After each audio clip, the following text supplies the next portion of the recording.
I was waffling. I didn't realize I don't have my mic on, but it's on. Yeah, I'm saying I hope you guys are doing well. Welcome back to the channel. We are doing Barcelona versus Athletic Club since the last time we saw each other was during the UEFA Champions League draw a few hours ago, maybe 1.5 hours ago. I hope you guys are doing well. Let me throw up the let me put the lineups on the screen. That is Barcelona against Athletic Club. Where's the thing? There you go, IDM, get out of my face. The Barcelona squad date is very, very good squad.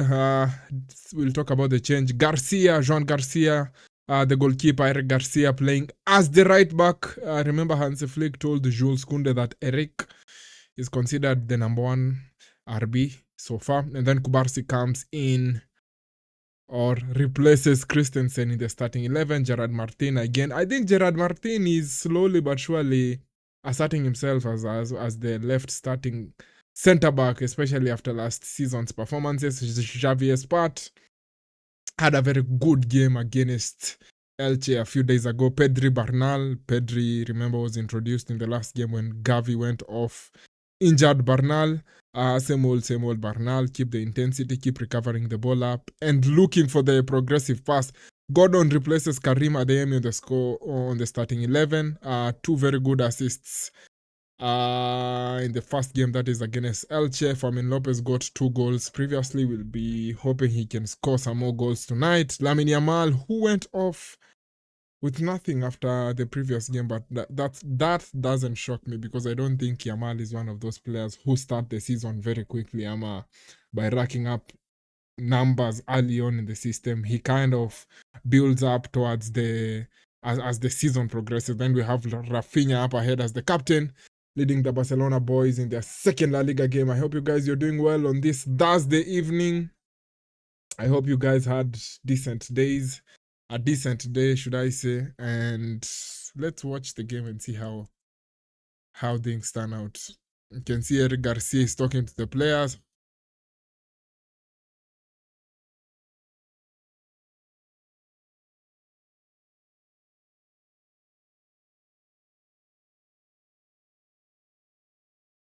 I don't know what's happening outside. All the dogs are just barking.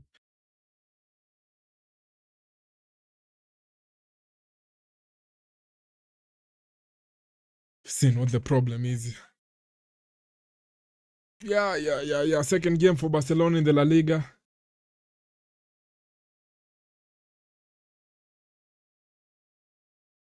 Unai Simon ndio goalkeeper wa Unai ndio goalkeeper wa Athletic Bilbao. It's going to be an interesting to see how Unai reacts to this Barcelona.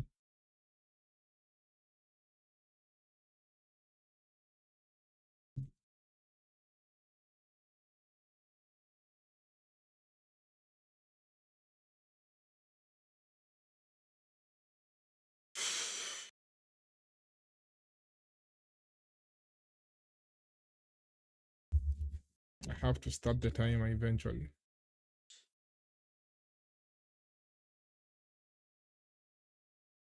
Time is working, we are good. Xavi Espat gives it to Rafinha. Nakuwa mchoyo, ilikuwa chance. Angalia Xavi Espat. It would have been offside.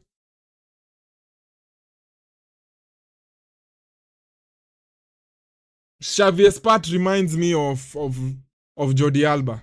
In terms of the way he's going forward and he's attacking, reminds me of Jordi Alba. Now, the only thing I need to see in order to be sure he's like Jordi Alba is the pace recovering backwards in terms of running in behind and covering the runs that the opposition are trying to make. Jordi Alba used to be very good at the recoveries. If you guys watched Barcelona when Jordi Alba was there, Jordi Alba was very good at that.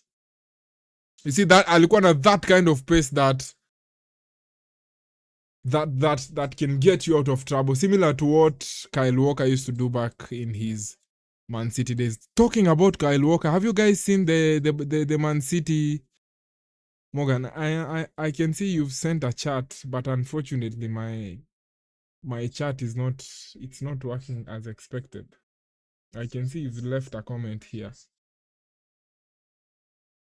Where is it? Where is it? Chat. Refresh.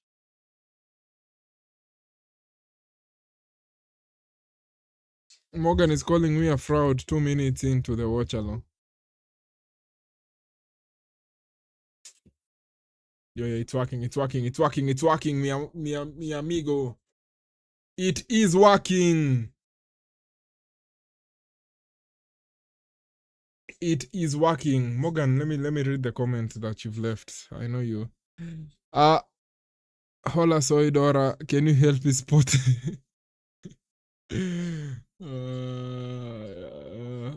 This is you're threatening me by calling me a fraud. You're calling me a fraud. Are you threatening me? But nimezima background light. You're the red background. I think this is the kind of vibe I like. I want all the attention to be on me. All eyes on me.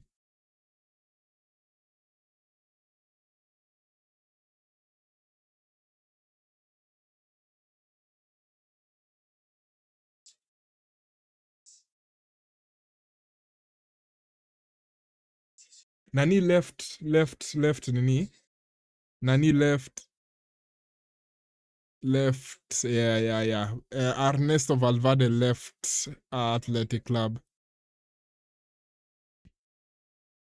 Morgan anasema yeah, I saw Pep feuding with Walker. Ilikuwa Walker getting his ego hurt. Anashautia Pep anamwambia don't mention me. Which was very I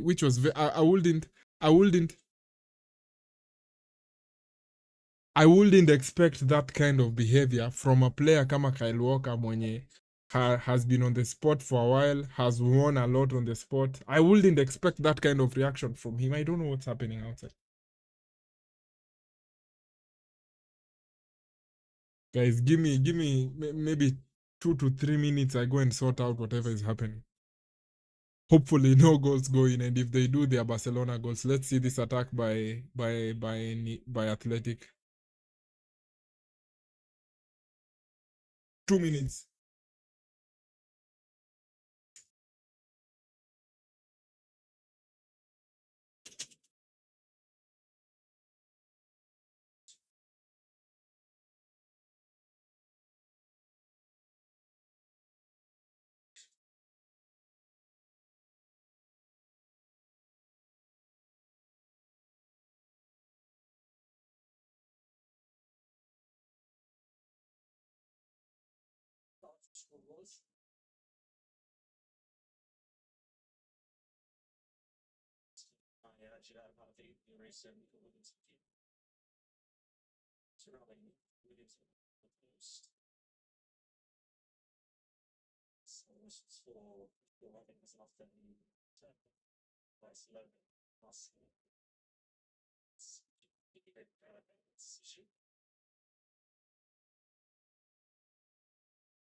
Yeah, I'm back.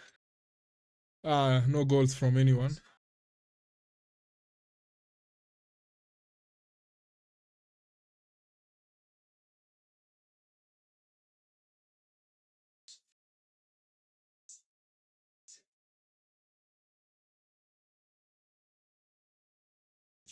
Joan Garcia keeping it tidy at the back.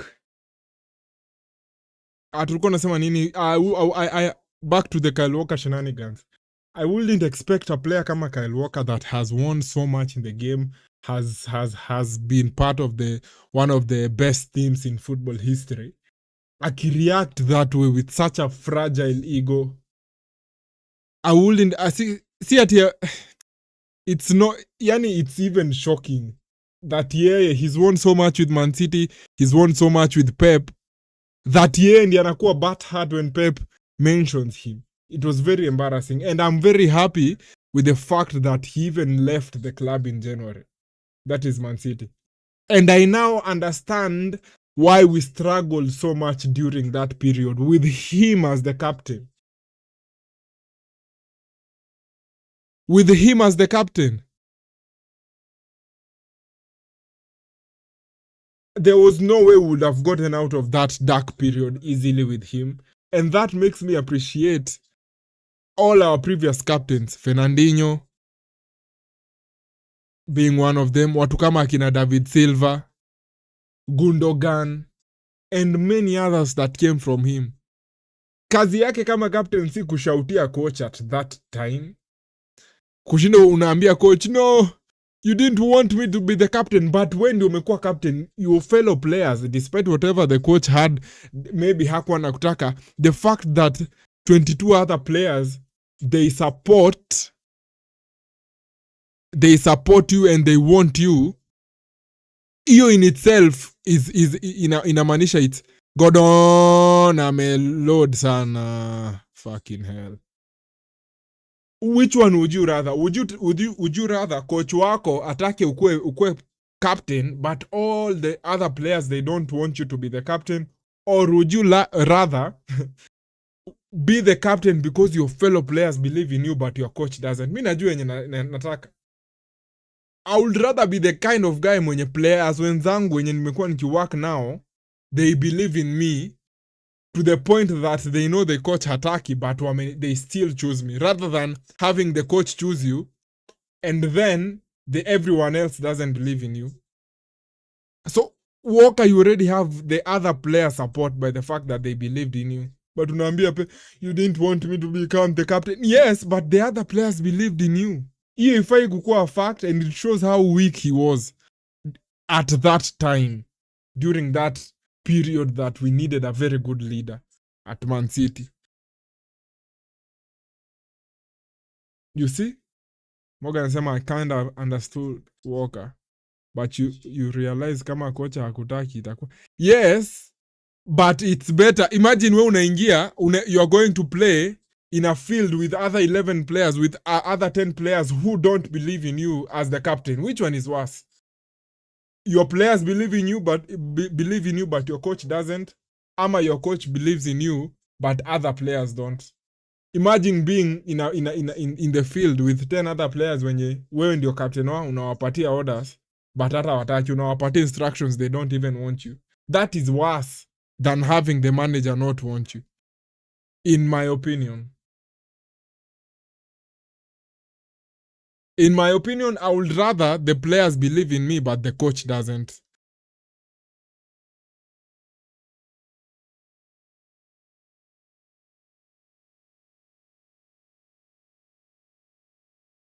Xavier Spart,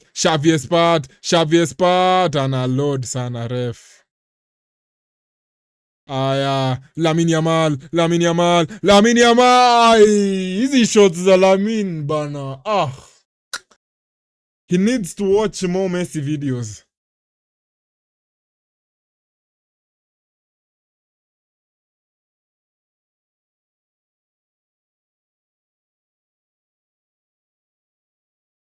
A player of Lamine's quality akishoot your ball from there 9 out of 10 times inafaa kukuwa at least hitting the target. Si scoring, at least hitting the target.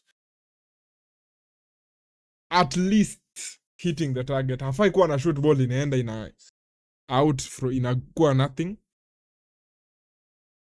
It's better kuwa chosen na players rather than the coach. Yeah, that was my point. But for me, it makes me think, Walker pia.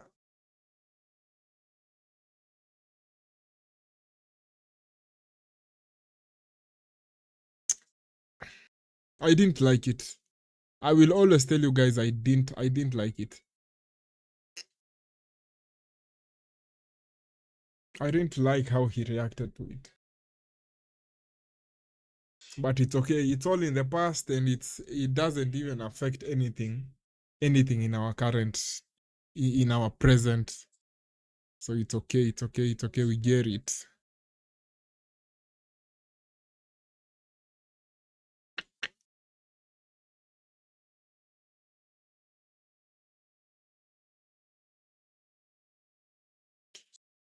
Chelsea, the Goons, they are playing against Luton. They are playing against Luton. I'm trying to look for the...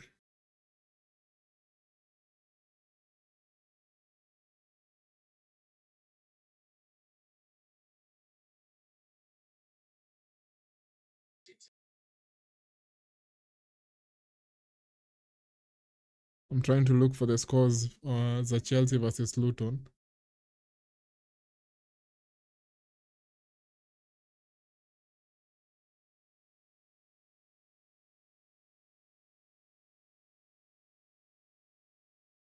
Chelsea the Goons wako halftime against Luton.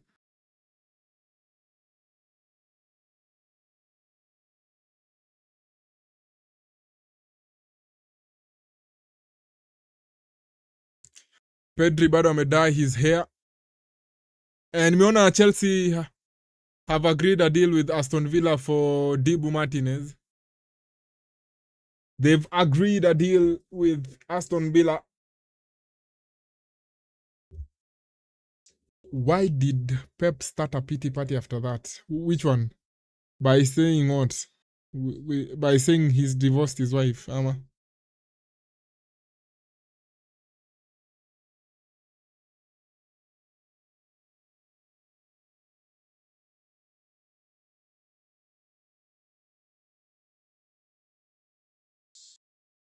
Which one? What are you referencing, to be exact, so that we can know what you're talking about, you know?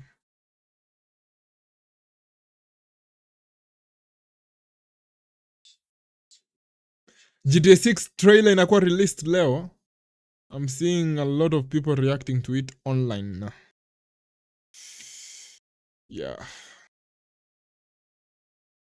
Laporte is back on the field. Ball is out for Barca.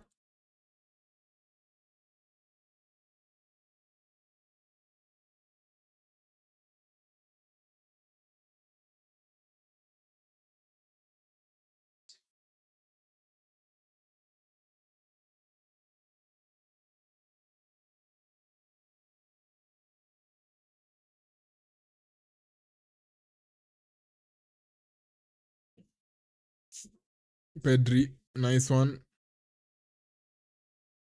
Fermin, Kata, Lopez, Rafa. Ay, Rafinha bana, shoot man.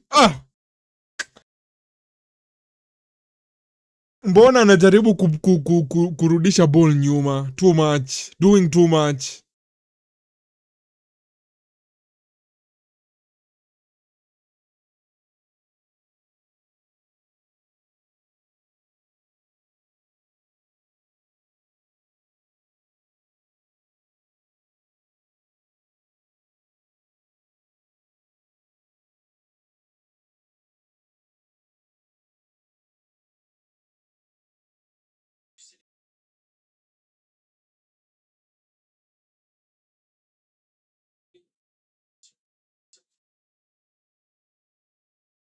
Bernal. Throw in Athletic. How good was Eric when at City? He was young. He was pretty young. He was pretty young. I think alikuwa 21. But for me, at that time when I was watching City, alikuwa, for me, I used to tell myself he's going to be part of our like, ni wale players when you una prospect in the future, if he continues on the same trajectory, he's going to be one of your key players down the line, you know? Like,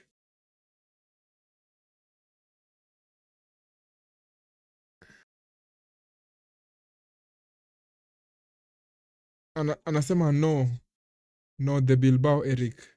Bilbao haina Eric. Ama unaongelelea Laporte, Aymeric. His full name is actually Aymeric. Ulionanga hiyo tweet enye mse anamtext.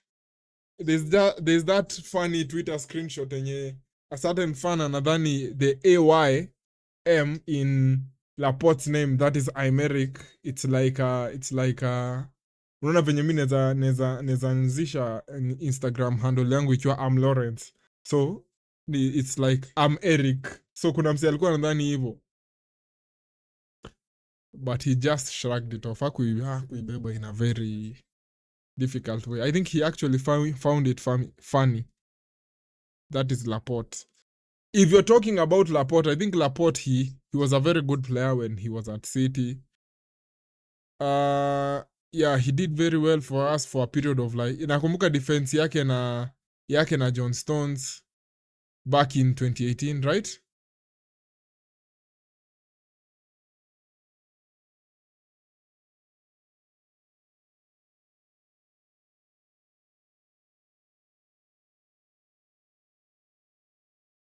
He was a very good player for us. Aymeric Laporte. He did very well for us. Nakumbuka akicheza pia 2022-2023 was his last season with us. That is the treble season. I don't think he played, but by then alikuwa ameanza ku lose pace. Alikuwa ameanza kukuwa exposed for a defender. It was what alikuwa anakuwa exposed a few times in terms of on the transition because of pace. In 22-23 during the treble season. But before that, I was very okay with him. I remember the season that we ended, not ended, but the season that we won the EPL by defeating Aston Villa at home. Your season pia he was also very good. 21-22, season 21-22. Nice one, Lamin. Migusia Barcelona hapa. Lamin Yamal anakata ndani. No, ya goalkeeper anaokoa. Ay, Unai. Hey, Unai ni mnoma, bro. How old is Unai Simon? He's about 31 years. Signing Unai as a 31-year-old goalkeeper is good. Sindio? It's not considered a bad signing. Lamin Jamal inaletwa chini, inatolewa.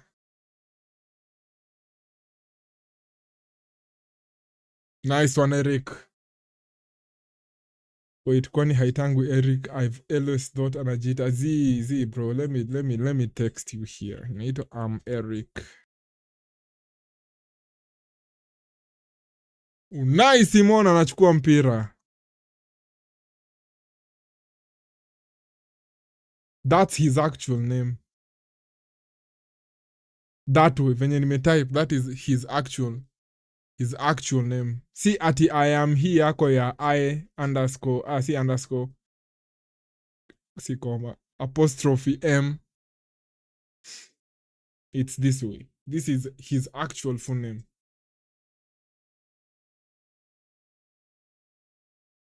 One minute.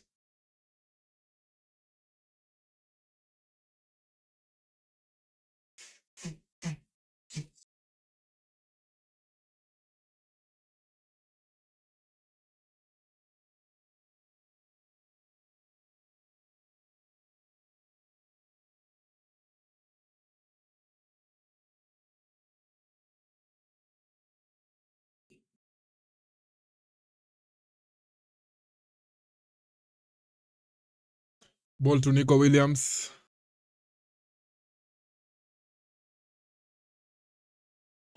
Joan Garcia does very well clearing the mess. He almost exposed us hapo.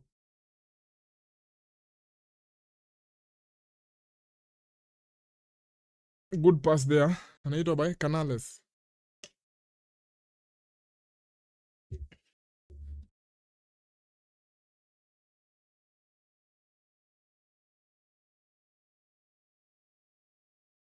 Spart. Xavi is in the team.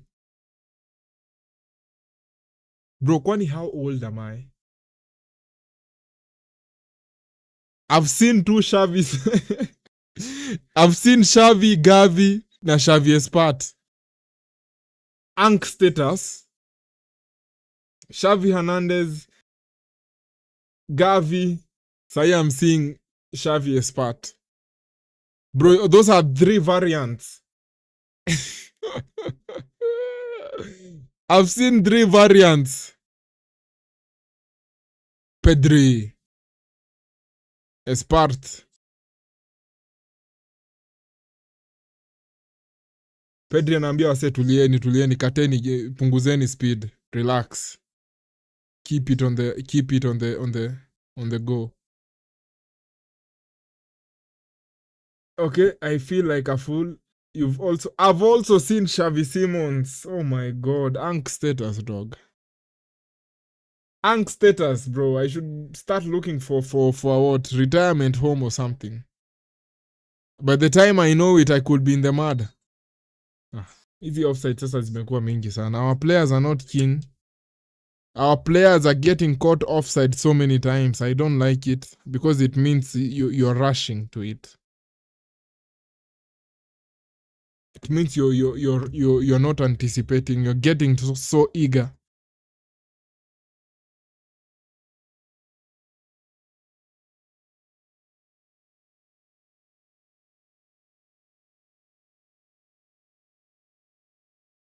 And feel like a fool. Yeah. I've seen 3 variants. 3 or 4 of the name Xavi.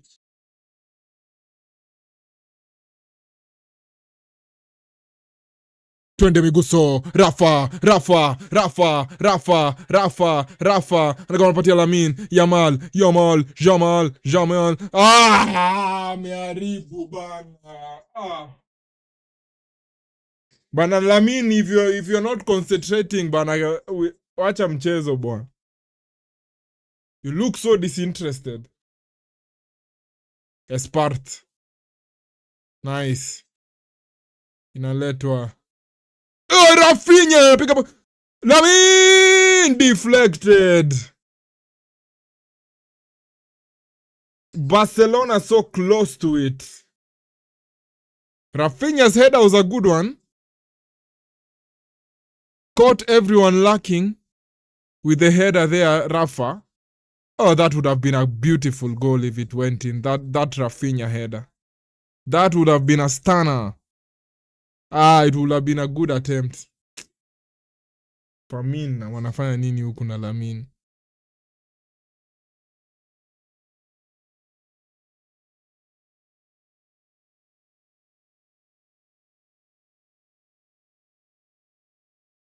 Nakumbuka jamaa fulani alikuwa anachezea timu inaitwa West Bromwich.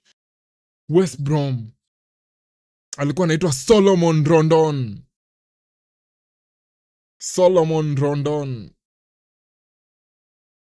That is akiwa West Ham Bromwich. Hizo ni miaka za for a long time alikuwa hapo. I remember seeing him playing a certain game back in 2017. 2017 is almost 10 years ago. It's currently 9 years. So I'm telling you about something that happened 9 years ago. Do you know how crazy that is? Solomon Rondon. Gordon.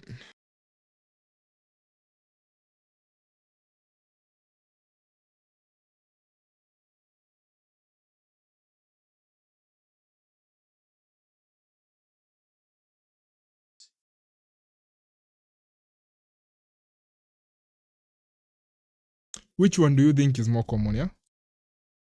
We will talk about this unnecessary thing. I know you are eager to it. Which one do you think is difficult? Poor cross, Espart. Hatuna hiyo sharpness on the final third. 26 minutes in. We need to increase our sharpness on the final third. We are joining the dots so well, but we are failing in the last 2 to 3 passes. We are failing.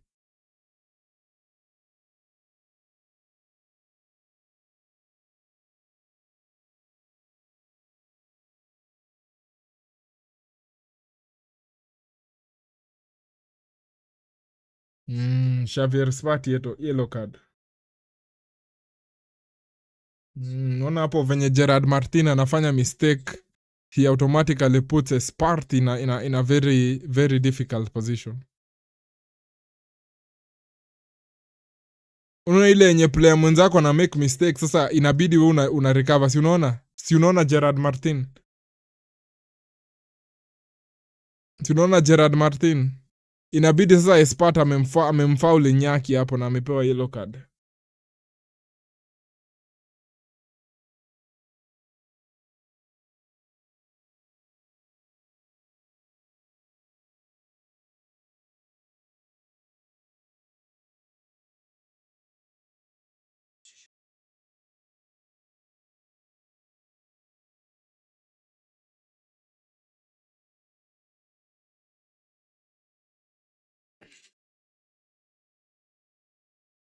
I also saw Miles Lewis Kelly, the better edition.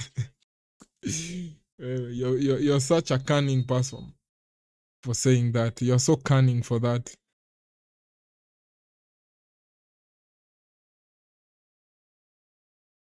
You're so cunning for saying twende Pedri Lamine Yamal analeta pasi nyuma sana. Lamine Gordon tuliza safi sana, patia Fermin Lopez Mark Barnal. You're very cheeky for saying that. When was the last time any Man United player won player of the of the year?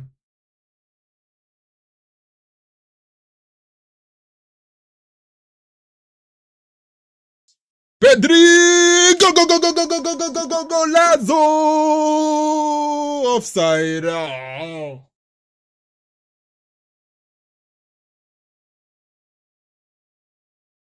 Wanasema Lamine is offside because he tried playing the ball.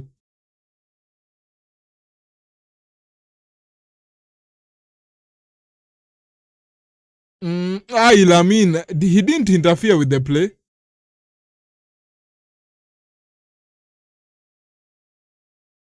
Lamine didn't interfere with play. But you know, corrupt Laliga will always give it against Barca.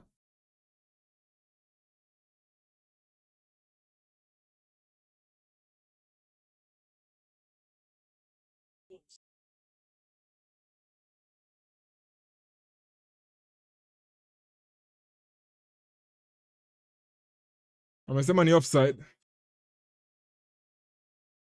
Maybe he interfered with play. Perhaps he did.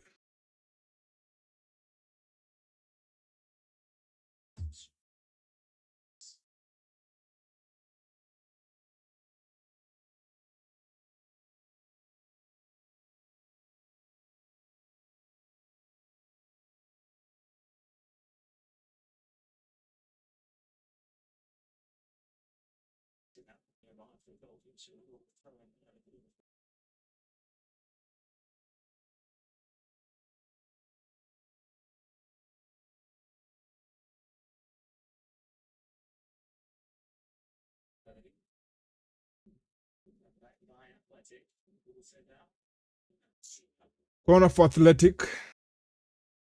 Nilikuwa niulize, which one is more difficult? Which one happens less times than the other between these two situations? A player from Spain playing in the EPL, ama an England player playing in the La Liga. Which one do we think is more likely to happen? Is it a Spanish player playing in the EPL or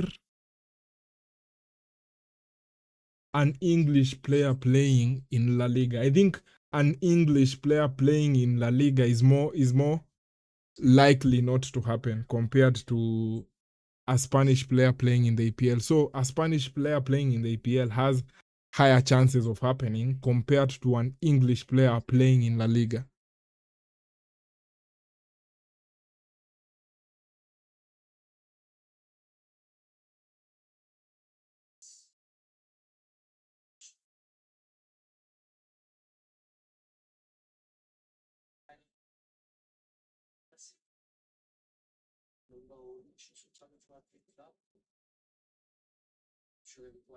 Morgan said it's not cheeky. We know what you're aiming for.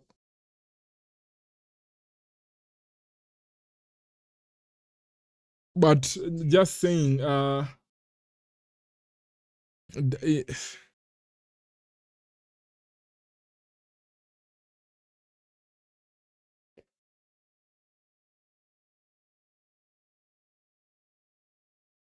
Bro, siamini tuko na very good players. Unajua nakumbuka tukiwa in the mud siku za Xavi. There's a season. Kwanza after Messi left, nilikuwa naangalia lineup nasikia nimechoka. Oscar Mingeza, Araujo, Branthwaite.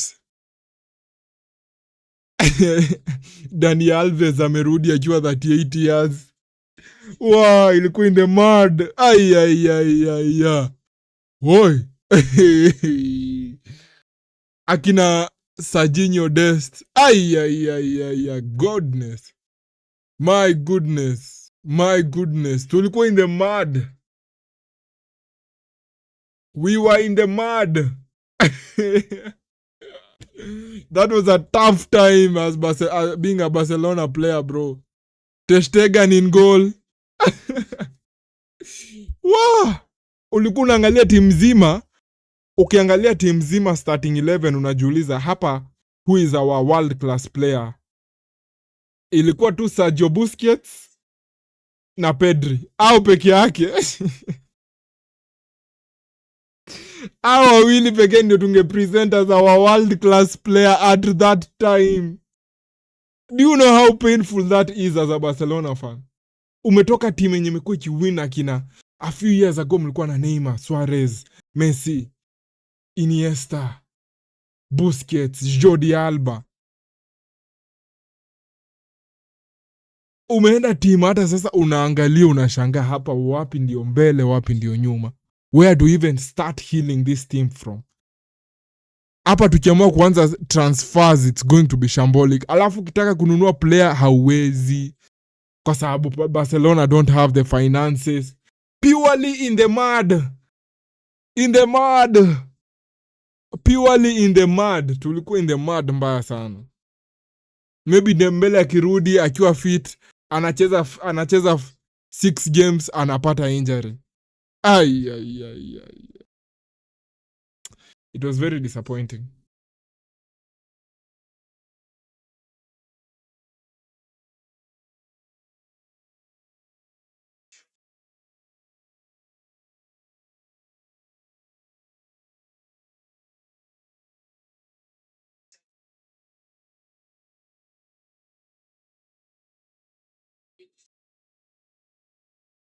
Na Fermin Lopez is so good at receiving the ball on the turn. Morgan anasema Memphis Depay. Bana Memphis Depay.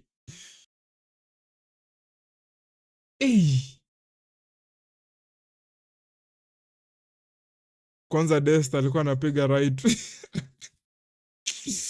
Alikuwa anaekwa right wing, bro. Serginho Dest, tuna Football Club Barcelona inaanza game with Dest as the right winger. Tough times, broski. Tough times. Chelsea won goal against Luton. No surprise there. Nona they scored a few minutes ago.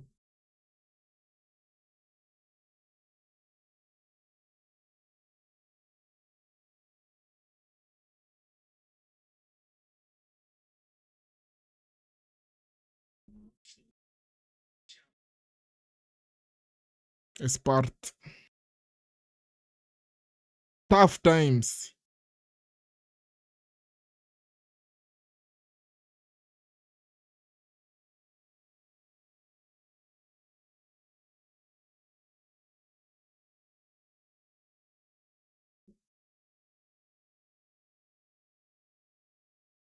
Danger. Funika. Eric Garcia, fika. Eka slide. Offside.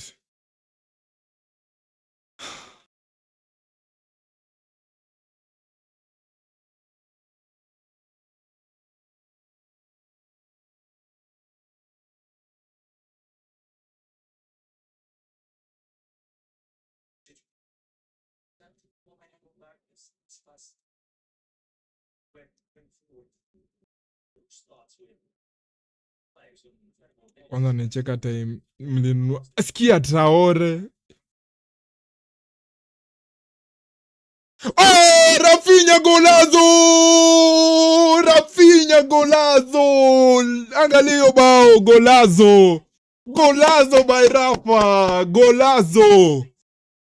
Ah, such a good finish by Rafa. 1-0 Barca.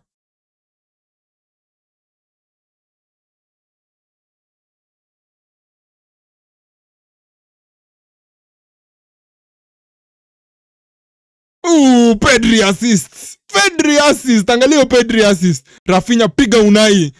Aya ya Unai. Ona Unai venye anavurutwa chini.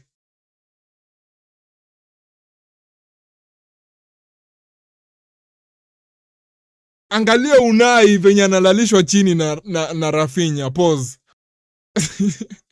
Cheki finish. Cool, calm and composed. Hakuna player yote in Man United's current squad that can do that. How disappointing is that? Whatever Rafinha has done there, as of 27 August 2026, there is no player in Man United playing for Man U right now that can do that. The entire team. You might start looking at the academy in order to find anyone that can do that. But first team, no one. I know they'll say I'm hating, but it's the truth. Anyway, let us see the comments. And from Mali to UFC.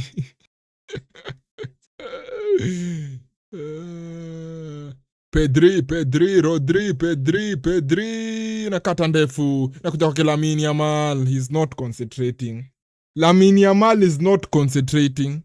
He's not here with us. Second game in a row. Second game in a row, he looks caught sleeping at almost every occasion. At a cutback, nice one. Good defending. Good defending. Good defending.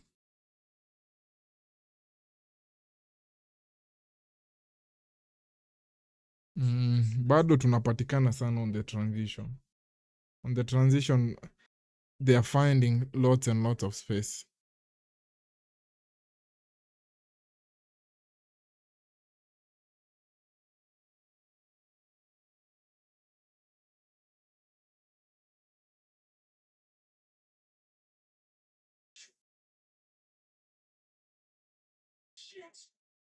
Nico Williams shoot, nothing.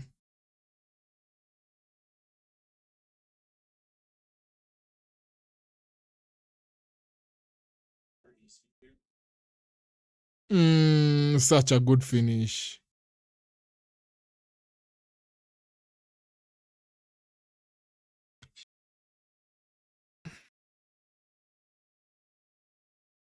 Lamine Yamal.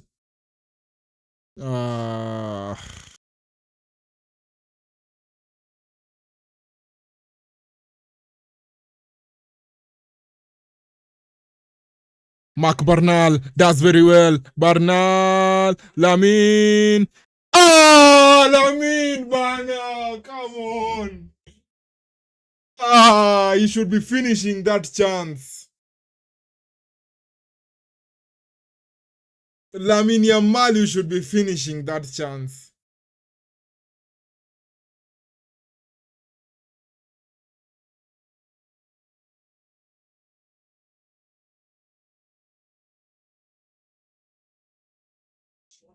You don't need experience. Goalkeeper, I'm not saying me I can do it, but the number of years I've been seeing it, a player that is good at finishing,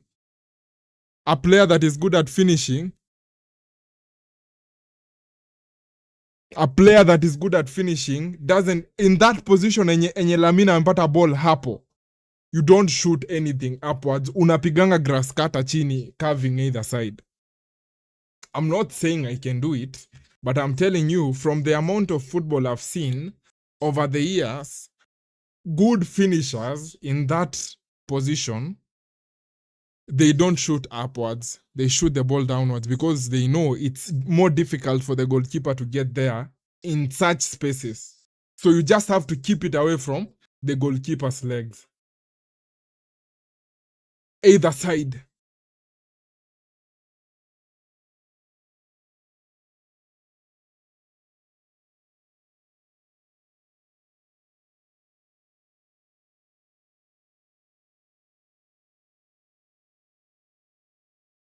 Good defending, Eric Garcia. Good defending. Nimesikia umetaja United, Cunha, Bruno, Asisco. Fatih Vasquez ni nani bro? Sijui watu. Let's talk about the PFA Player of the Year. Who? Nico Gonzalez. Not Nico Gonzalez. Nico O'Reilly. Nico O'Reilly. You want us to talk about Nico O'Reilly? Cross ball across.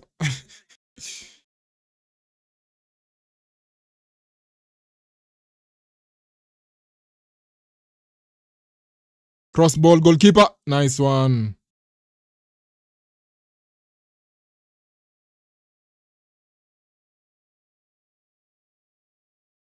Lamin.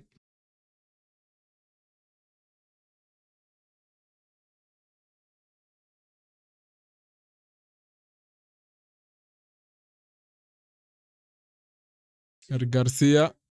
Pedri. Xavier Spat.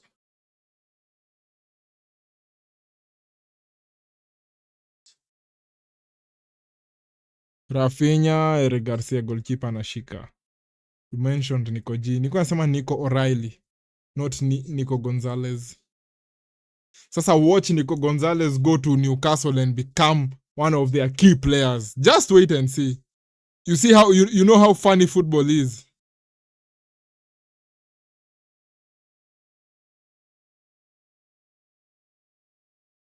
Yeah, Iñaki Williamson. Offside, for fuck's sake. That was so offside, even I didn't need them to say it.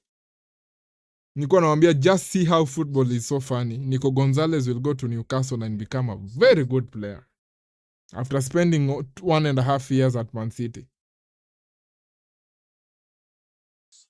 Just wait and see. You know football is so funny. Just wait and see it happen.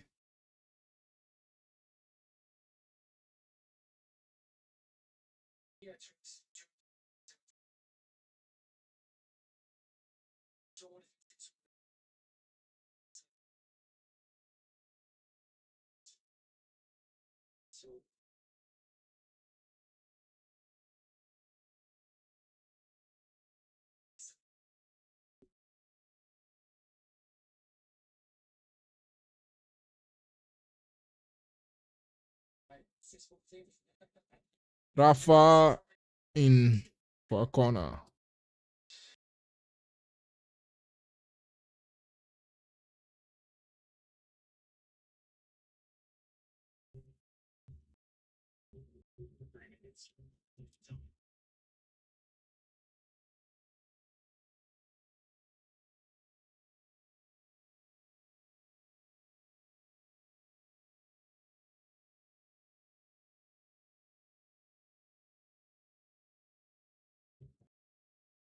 Cross ball. Second corner.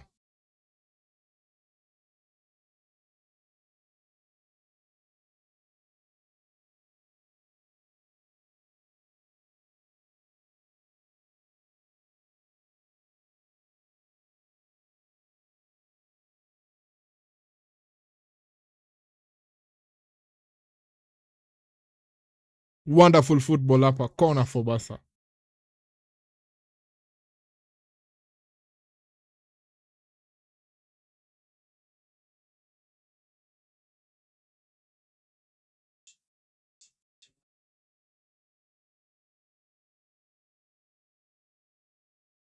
Rodri on the bench na hatujaanza hata kutoa Rodri. Hatujaanza kuinvolve Rodri bado. Bado. We are still unfolding our story. Lamine Yamal.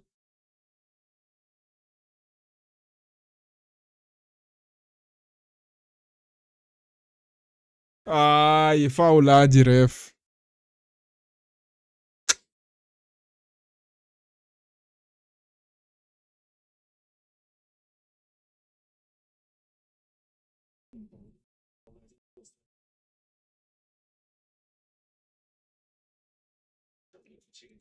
FM updates won the league. I'm in the UEL final against Hoffenheim. I was happy while it tore United.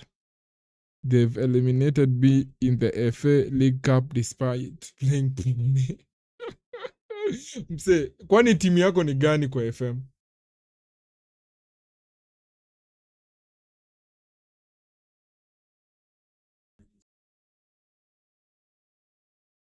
Just a minute, let me check something.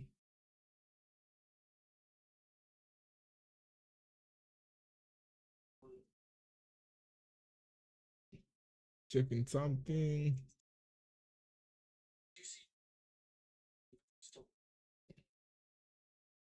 Man, that assist by Pedri was on the money, bro.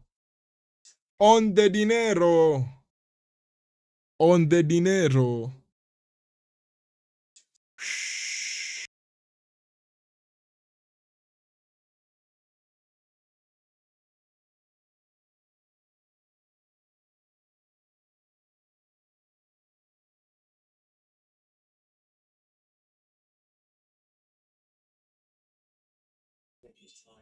Laporte is taking his time.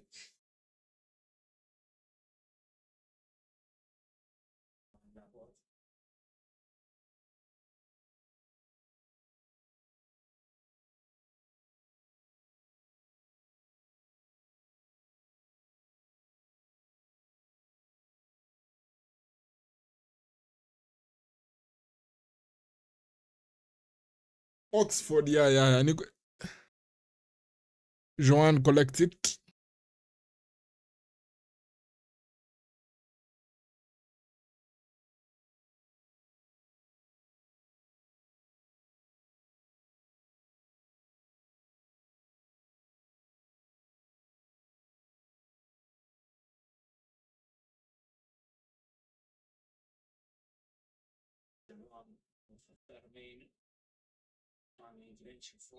Rafinha takes him down. I usually start in the championship. Ndio nijizoeshe kustruggle alafu I get I get that kind of Now sasa advantage sasa ya halftime imefika. Advantage sasa ya tutaitaji ya FM si kama okay, let me ask you this before landing this opinion kwa sababu inaweza kuwa I'm wrong. When you okay, this is what normally happens if you do this on FIFA. Uchukue team kama Oxford and then you want to climb and go to the EPL. It is very difficult, especially because of the funds. Oxford haita kumake a lot of money compared to teams kama Man City, Man U, Liverpool in the league. So for you to climb to the top of the EPL inaweza kuwa it's possible, but inaweza kuwa a very big struggle.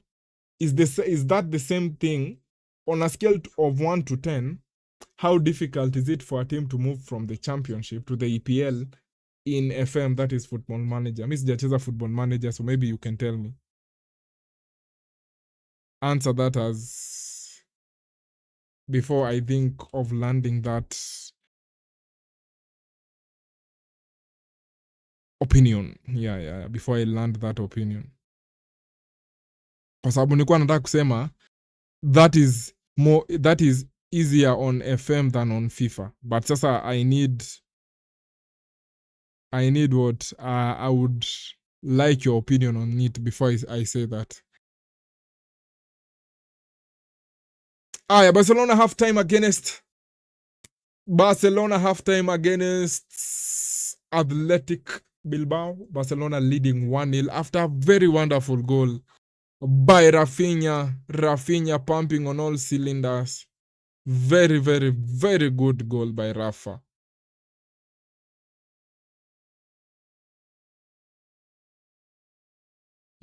Rafinha pia alikuwa ameattempt a very good header. Lamine is cooking, but he's cooking slower than expected.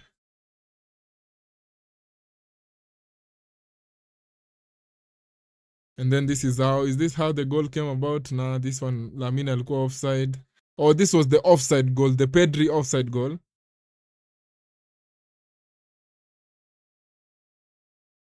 This is the Pedri offside goal, decent, but walisema Lamine Yamal affected play initially.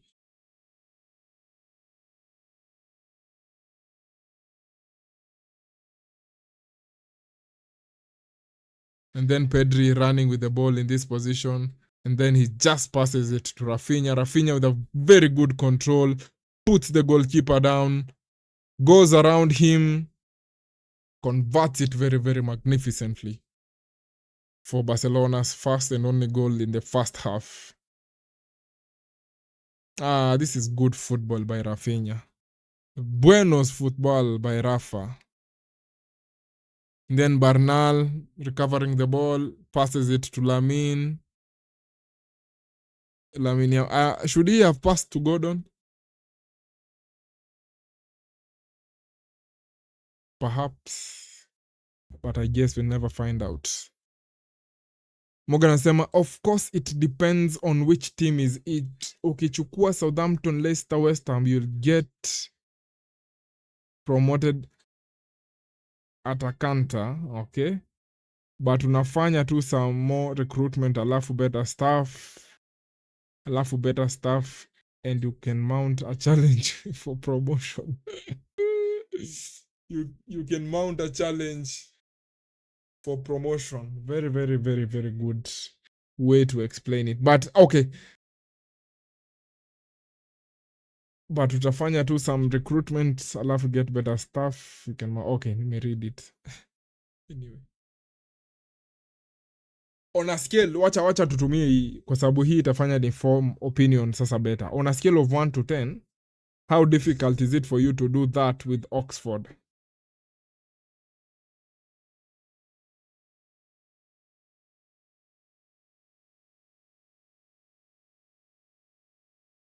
Huyu Mencha alienda Chelsea or something? Ama anachezea timu gani?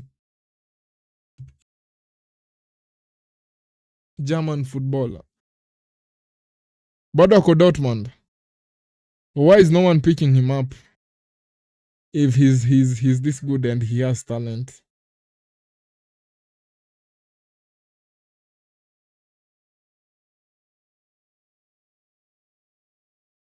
Acha tuone highlights zake and then we react to it. We see whether Mencha is as good as they say. Najua bado sija form any opinion on Ayub Buadi. That is the Man City signing. And yeah, I'm still doing some research, analyzing a few numbers. Unfortunately, siku watching games wingi sana za Morocco in the World Cup. So I'm rewatching it in order to see him play, in order to understand him. Now, why would I use the World Cup? Kwa sababu in the World Cup, he's playing in a slightly better team than he does at club level. That is Lille. So and then he's also competing against top sides kama Brazil. Like unaona Morocco ina play against good teams in the World Cup. So I want to see him kind of operating in the big. I want to see him operating in the big stages, even though it's using his national team, so that I can understand how he deals with to come a pressure in terms of being pressed when he has the ball, his dribbling and so on. Okay, but when I finish doing that, I'll tell you guys. Morgan anasema like a 7 difficulty. Okay. But sasa unaona kama kwa FIFA inaweza kuwa kama 9.5.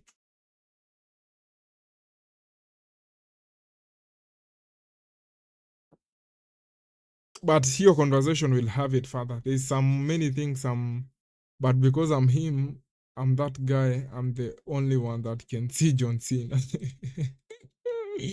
Shut up, bro. You're the only one that can see John Cena. Is that an original line of yours? Have you actually come up with that? Because if you did, that would have been that. You should copyright that statement.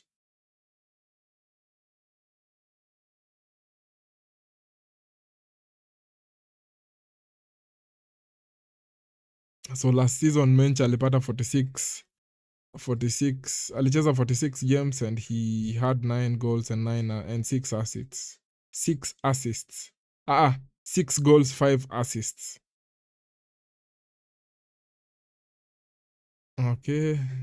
I want to see his position. Anakaa anacheza like an 8-ish, similar to the Pedri positions and such positions.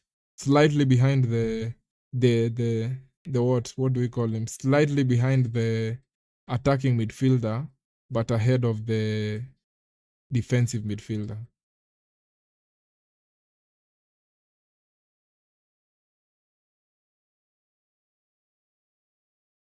He carries the ball very well. Carries the ball very well. Very strong when carrying the ball. Very, very strong with the ball. In terms of even how he protects it. I like it.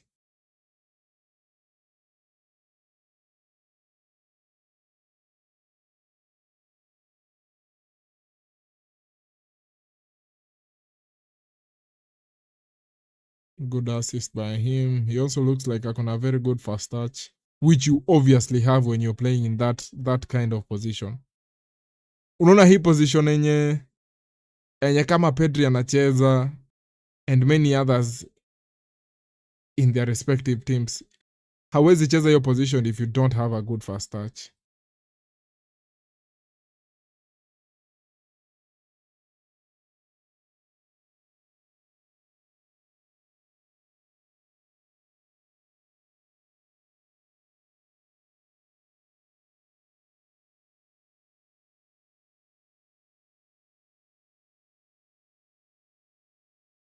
Sijui mbona wanaoneshana highlights za season 15-16 when Barcelona went to play against Atletico Madrid at unajua hiyo stadium ya zamani ilikuwa inaitwa Vicente Calderon.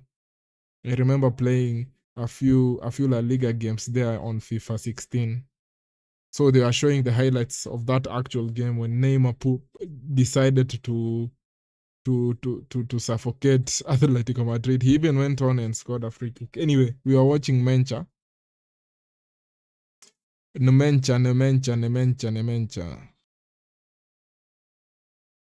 Again, similar thing I've said, very good in terms of carrying the ball, progressive, very strong. You can see players bounce off him when they try to bully him.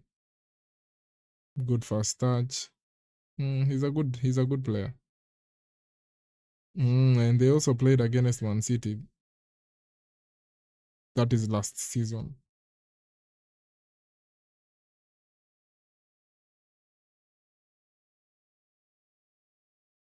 Winning the ball very well.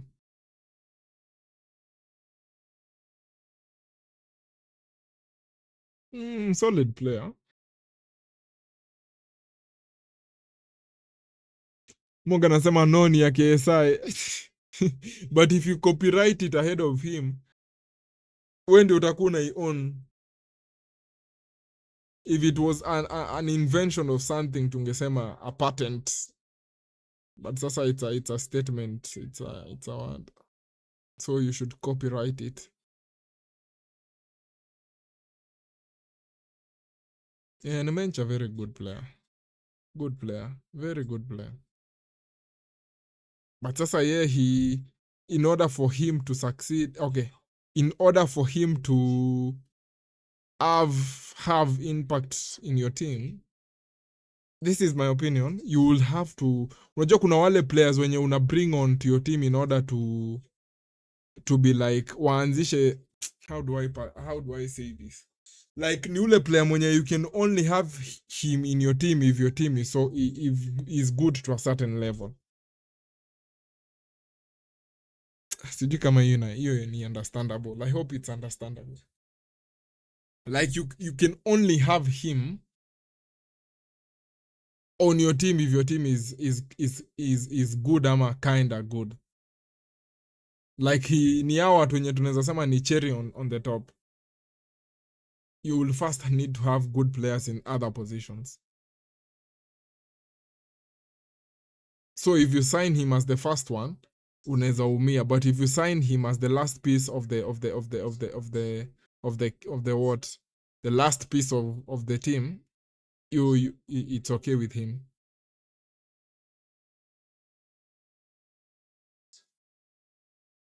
I hope you're understandable. I'm the why that let the dogs out. I'm the guy that let the dogs out. Hiyo ni kali. I'm the one who let the dogs out. That's a good statement. That's a good statement. I will totally post a picture of myself with that as the caption. I'm the one who let the dogs out. Dope. I've seen a number of people that have started calling the United manager karaoke. Is it my influence or have been carried away? The first time I heard it was from you, but I don't think that is evidence that you're the one who started it. Just saying, that's not evidence that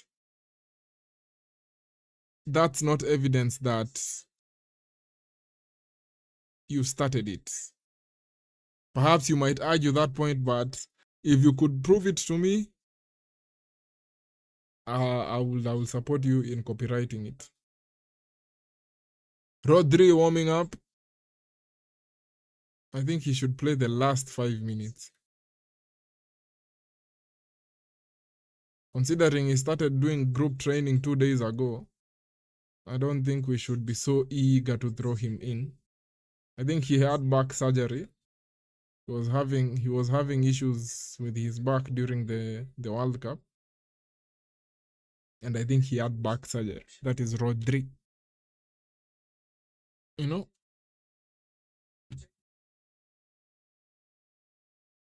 So we shouldn't have to be throwing him in, say, you know?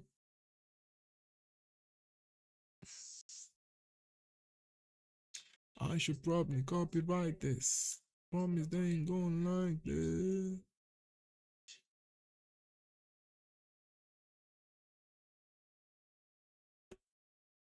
Buadi. Buadi is very good in the dribbling. Very good in terms of keeping the ball. Perhaps I would want more strength physically, so that he doesn't get easily bullied off the ball, especially in the EPL. So maybe see him add a few kgs of muscle inaweza kuwa good.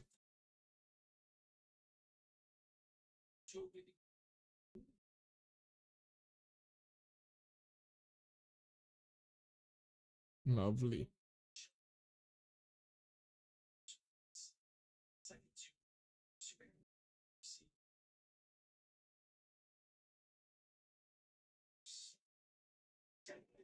Good ball winning the ball back very well. Yeah, his dribbling is so good, Boadi. His dribbling is him being able to keep the ball, that's not a problem. The problem is only the other parts of it. He can dribble all day and still keep it. So maybe vitu za kuimprove ni sasa passing, accuracy, knowing how soon to release the ball. Don't dribble, and then the spaces at the time that your fellow teammates had in advantageous positions ziishe. So ni dribble kama umepass.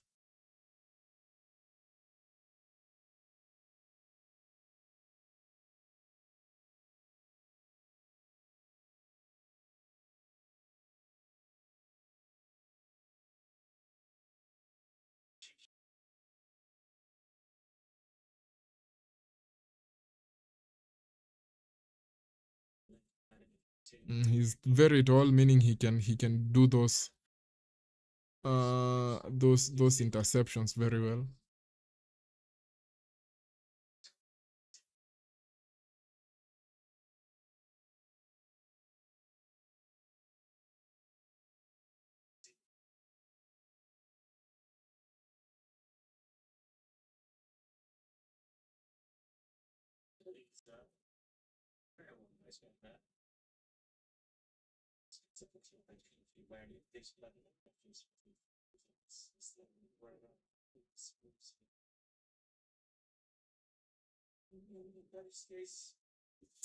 Kuna swali yenye nilikuwa nimeuliza ile ya who is it? Yeah, I think there's a lot of Spanish players in the EPL, so an English player in La Liga is rare. Yeah. Hakuna Rodri injury. Stop wishing us the worst. Stop wishing us the worst.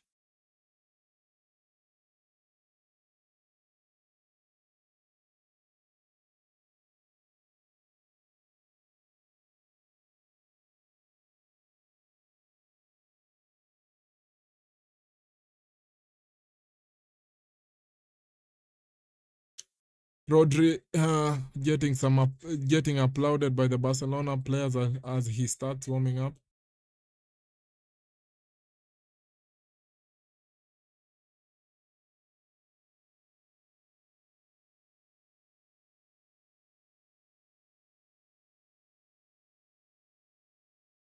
Ah, Gordon! That's a chance, Gordon! That's a chance! What a chance!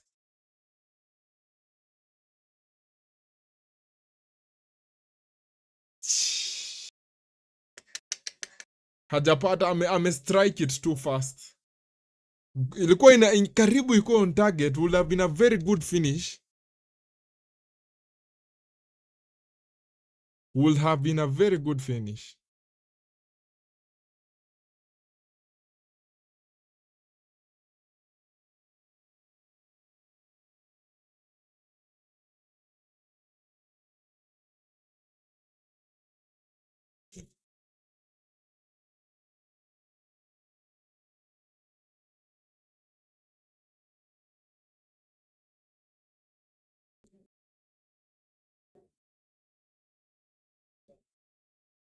Espart goal kick athletic.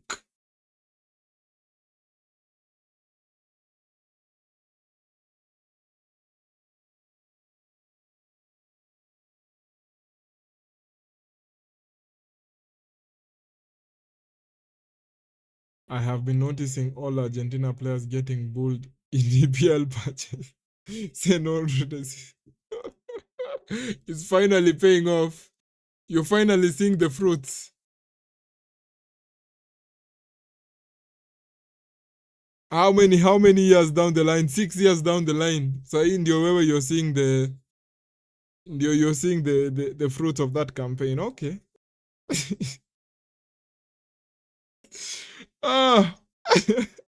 That's funny. That's genuinely funny. Genuinely funny.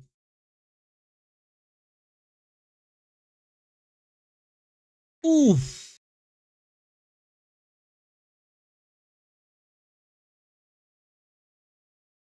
High boot hapo.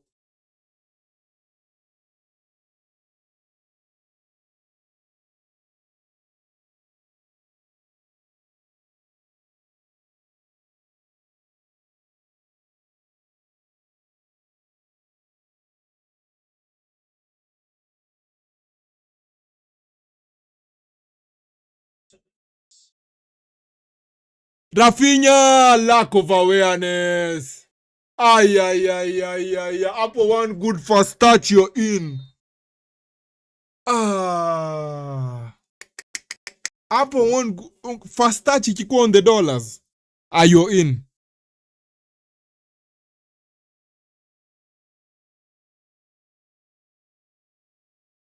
Hapo first touch ikikuwa on the dollars, you're in. You're in. Hakuna player Man United sahi anaweza create chance kama hiyo. Hakuna. Wote.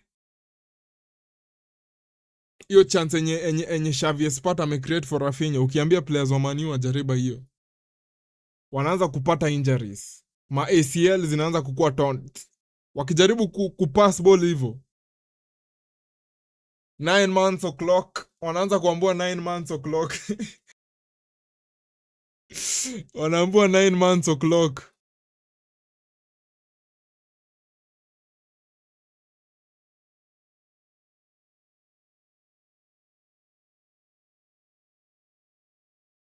Lamine. Good pass to Bernal. Good pass. Espart.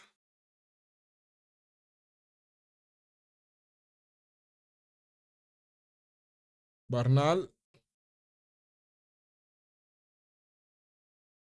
Draw in Barca.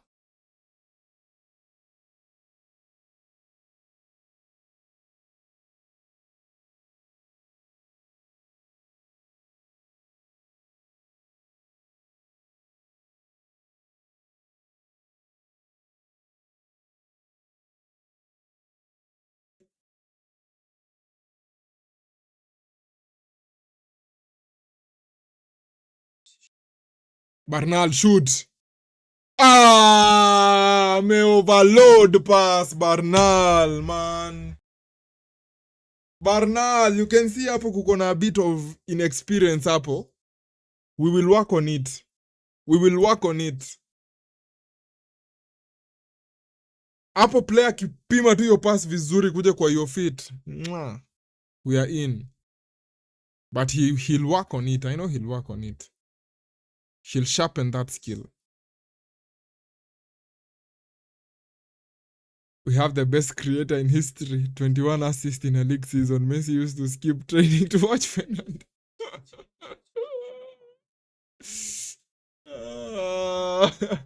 Okay, that's a lot of disrespect, but I'm going to take it as a joke.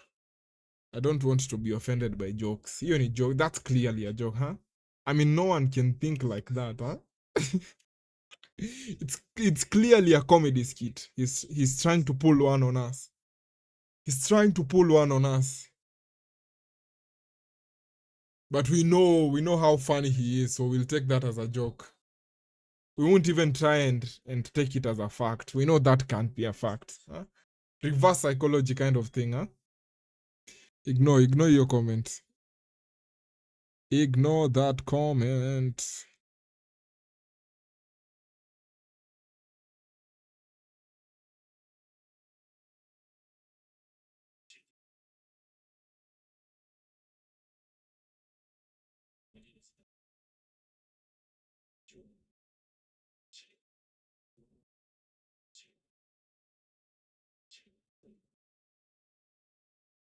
Garcia. Fika dakika 65 coach nipatie mabadiliko.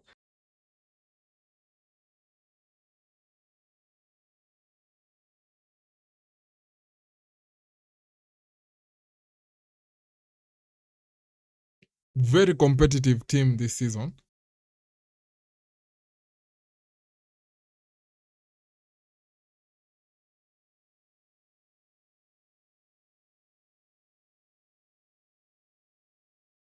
Lamin, piga post. Yamal anapiga post hapa.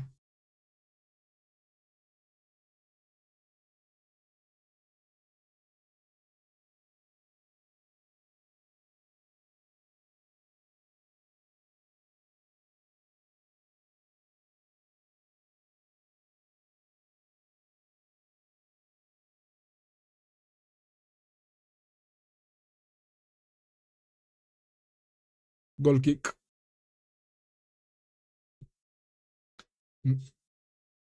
Messi watches Fernandez to improve on timing, delivery, and level of appropriateness of his passes. We won't treat this seriously because we know it's a joke. He's trying to be funny, huh?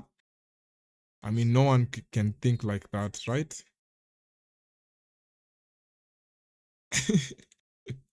Right? Right?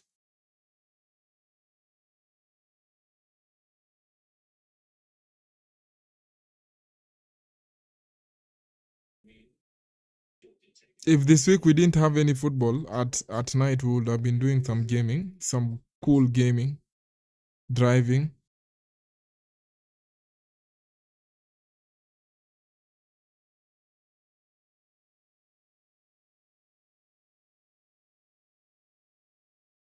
Famin, goal kick. Go corner.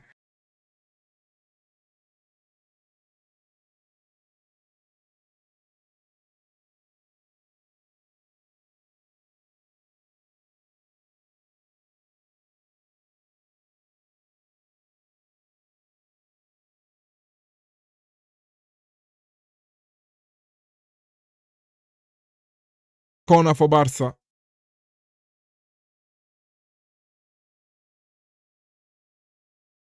Rafa. Naleta kuna mtu.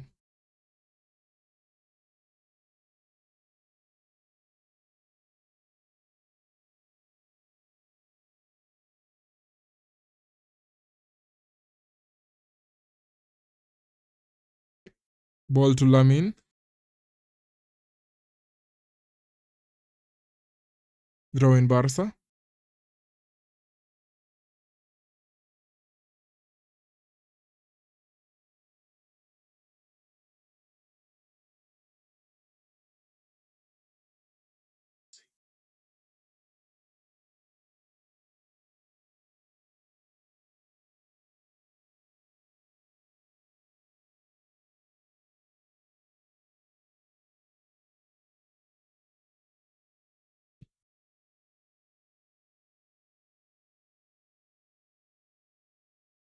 Gordon is down. Gordon is down, ref. VAR. VAR. VAR. VAR. Very good hapo attack by Gordon. Hiyo ni afterwards.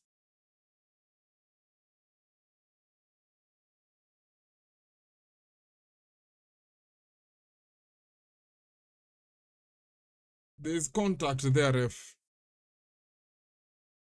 But referee juu ni corrupt La Liga official.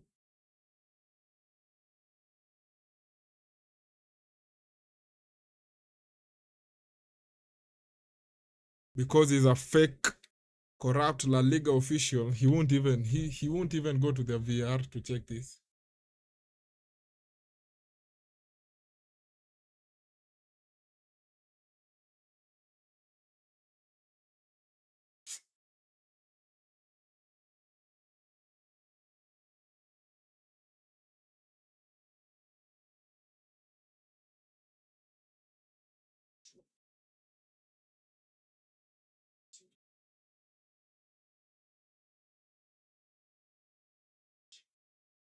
Gordon anaguza, but ni throw in Barca.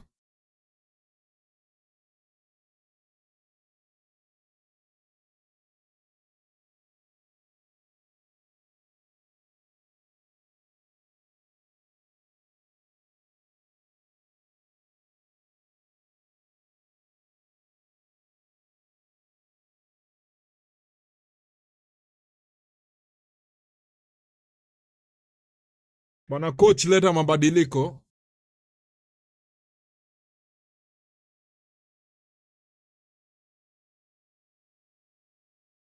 Acha tukifika 65 with no changes, specifically a second goal, I mean.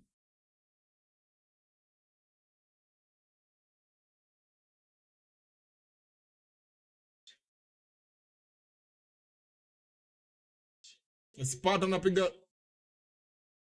Sa Garcia, what are you trying to do? Garcia, what are you trying to do? Gordon 2 minutes playing for Barca, he started diving. see diving. Inafaa kukua Gordon 2 minutes playing for Barca has already seen La Liga, how corrupt La Liga referees are. Inafaa kwa hivyo, which reminds me, I caught a lot of strays in the prior team. Which strays did you get in the prior stream? Yeah, Athletic Bilbao with the change. Iñaki Williams and Nico Williams off. Berenguer. Berenguer is very dangerous. I've seen him over the years in La Liga. That Berenguer guy, he's a very dangerous player.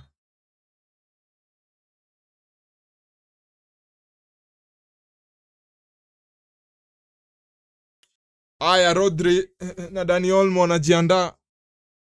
Rodri na Dani Olmo warming up for Barca. Want to get introduced for Barca. Dani Olmo and Rodri.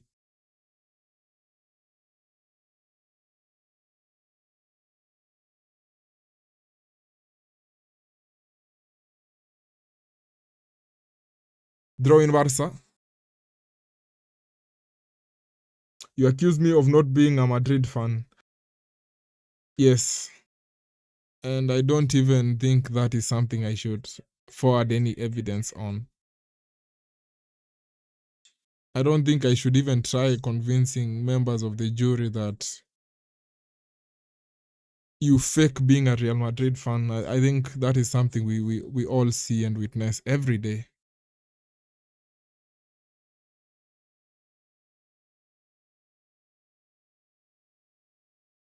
Lamin. Oh my god. Kuja uchukuliwe. Ukikuja unachukuliwa. Umeona what Lamin has done there?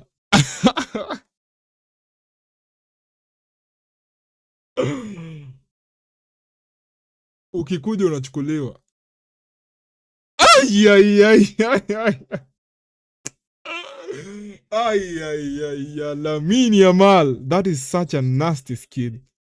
Ay, ay, ay, ay. What?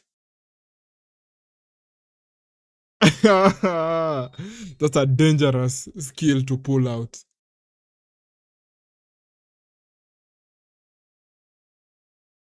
Ay, Farmin. Goal kick. Unai kina save kifala. Bana, we need a second goal. Number 11 ni nani? Rafinha. Umetoa Rafinha? Huh. Interesting. Interesting. Very, very interesting. Rafinha off. Debut for Rodri! Rodri is here. He's playing for Barca. Rodri is here and he's playing for Barca. Tell me about it. 2026, 27th of August. Rodri is here and he's playing for Barcelona. How many Ballon d'Or winners have played for Barcelona? How many Ballon d'Or winners have played for Barcelona? Ask yourself that question. Can your team compete with those type of numbers? Wengine hata wacha tuache. Ballon d'Or conversation is one that you guys will struggle with. Unfortunately, for most of you, you will struggle with the Ballon d'Or conversation. Grasping what we are talking about is not something that will easily come to you. When we start having Ballon d'Or conversation, some of you will just stand up and walk out. Just saying.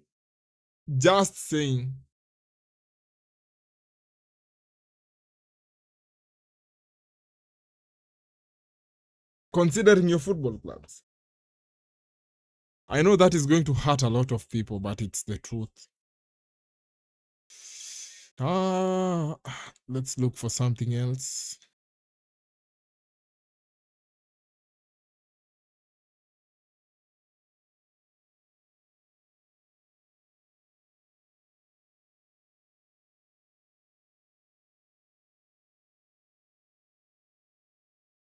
Man City are going to buy Enzo Fernandez for 140 million.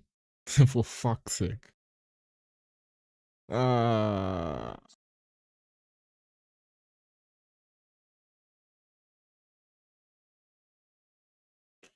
Go down.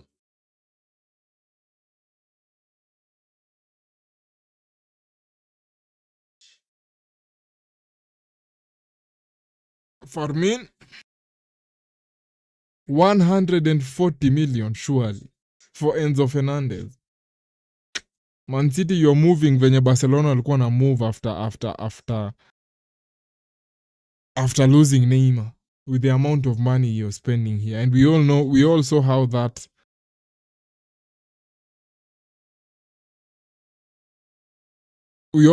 that played out. 140 million on Enzo. I'll be very sad about that. I will be very sad if that comes to life.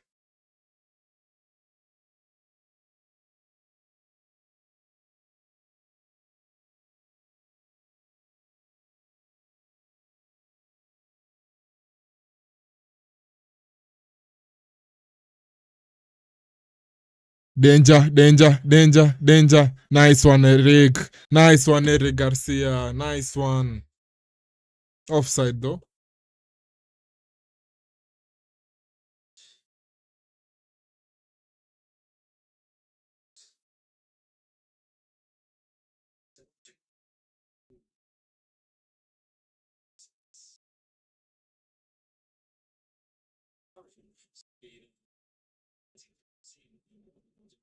But now we are only one goal up, man.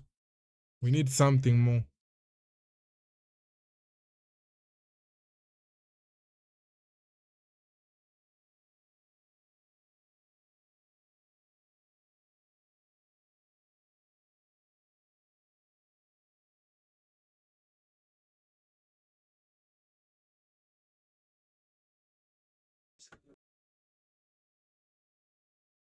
Very sad if Man City sign Enzo because of that.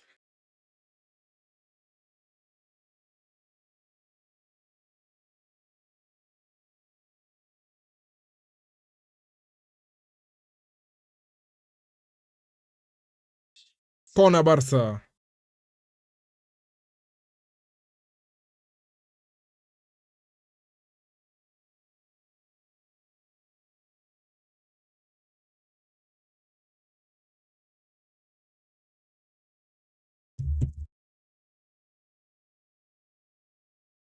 You'll be subpoenaed shortly.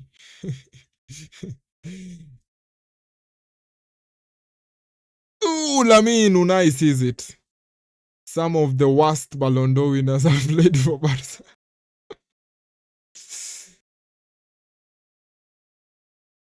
You are not that convinced by Enzo.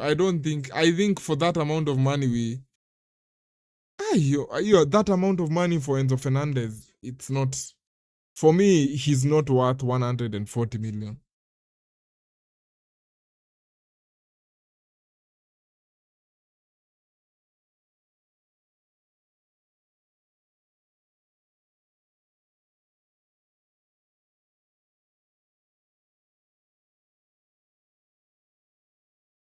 Lamine is not yet there, bro.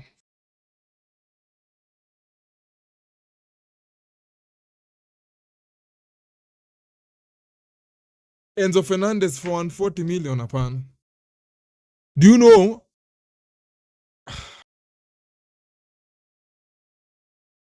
For me, it makes sense. Let me just say that.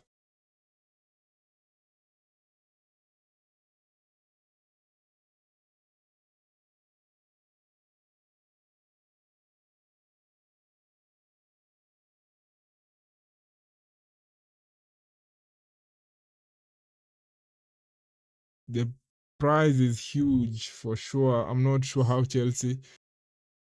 Or to make 30 million on top. I'm at 20 million. I'm sure of that.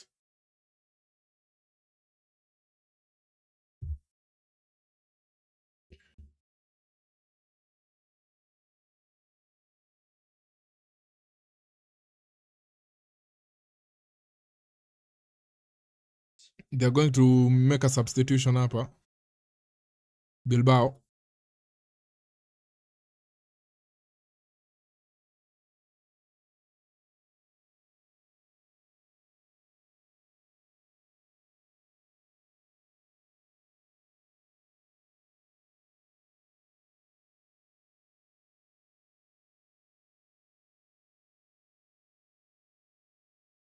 Meweka jama anaitwa Adama.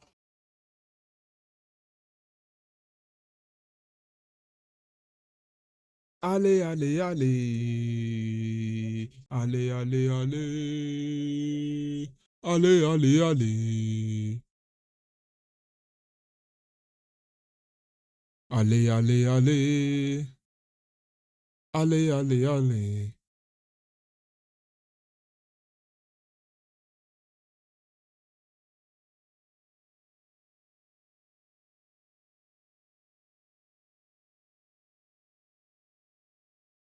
Acha tuone kama Dani Olmo ata play the same way Rafinha played in that position. Najua vitu kama hizo ndizo coach anaangalia sasa. Aone kama ile quickness enye Rafinha alikuwa anafanya, kama Dani Olmo will do the same thing, and if he doesn't do that, what does he do? Does he bring his own brand of playing in that position?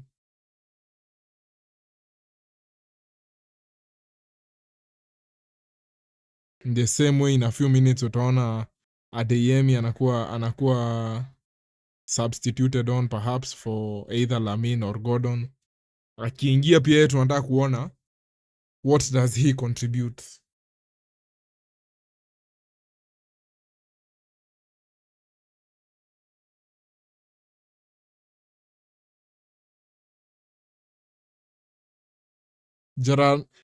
Gerard Martin anafanya nini?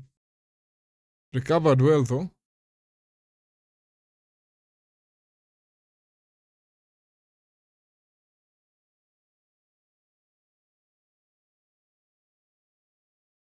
Ball to Gordon off target.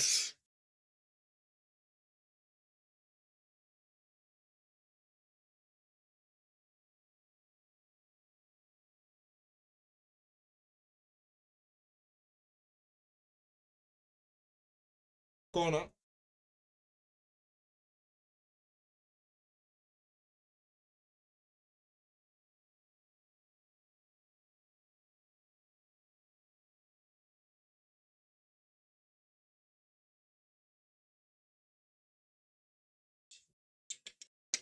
Almost finding Kubarsi there. Spart pia ananibamba venye he's composed.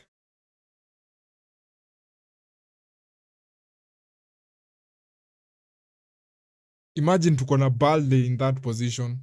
We bado hatujaona Balde in that position. How spoiled are we as Barcelona this season? Kila position angalia, I'm seeing good options.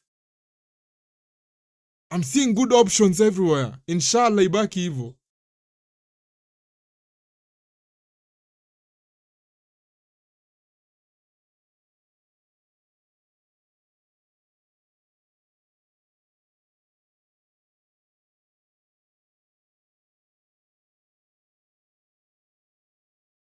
Piga header hapa, goal kick for Barca. Right back tuko na Eric Garcia, tuko na Kunde. Midfield tuko na Pedri, Rodri, Gavi, Bernal, Dani Olmo. Attack tuko na Adeyemi, Gordon, Rafinha, Lamine Yamal.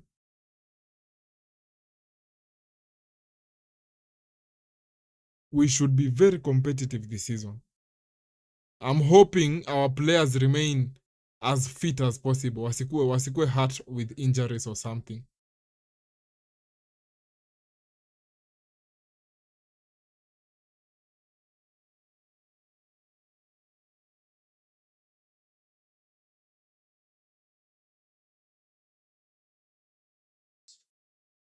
Nice one, Farmin. Patia Gordon. Twende Gordon. Show us what you can do, man. Gordon, rudi ndani. Rudi ndani, Gordon.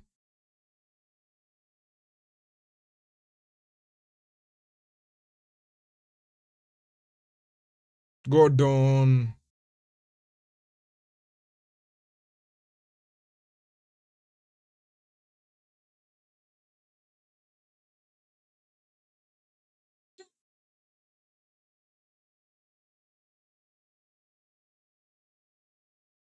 Nori Garcia, sijui ni unafanya hapo.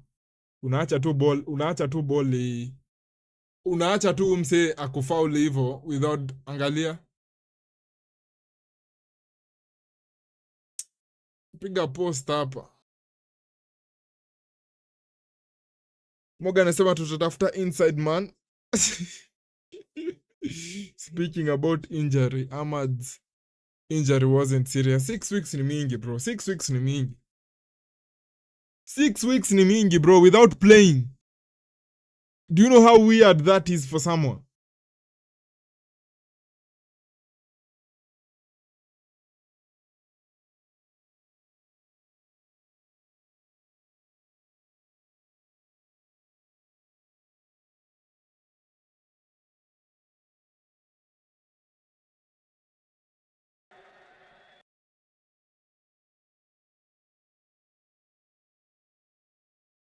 Unai anatoa.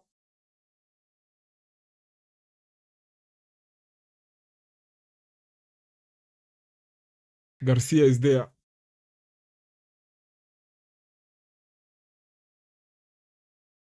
6 weeks ni mingi msee.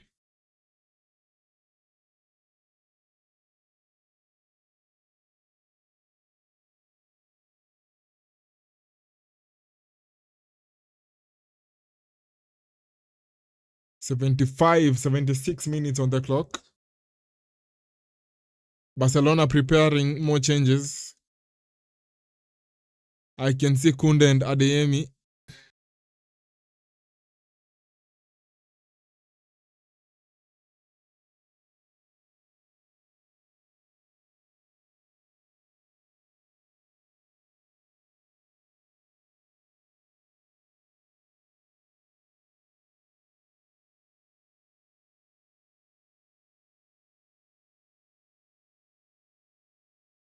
Fermin.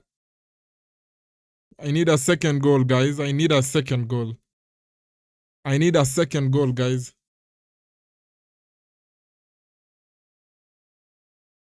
I need a second goal. Acha tuangalie Chelsea walimaliza ngapi against Luton Town. Wanafaa kuwa linyorosha Luton mbaya sana. 2-0. Welbeck aliscore na jamaa anaitwa Odofin alijipiga on goal. Foul on Gordon. Does very well. In other places, Fulham wako 2 goals up against Wimbledon. In which cup? FA Cup ama Carabao Cup. Celta Vigo lost 2-1 against Osasuna. Budamin and Barha scored for Osasuna. Aspas obviously scoring for Celta. And then Marcos Alonso alipata red card for Celta. Like he'll be out for less than that atakuwa weekend.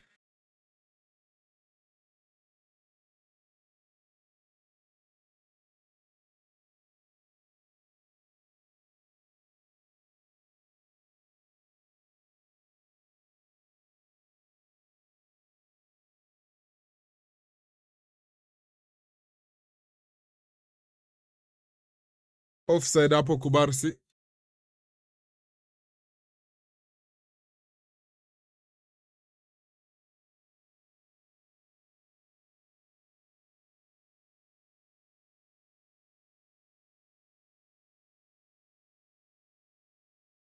Shoulder to shoulder hapo Eric.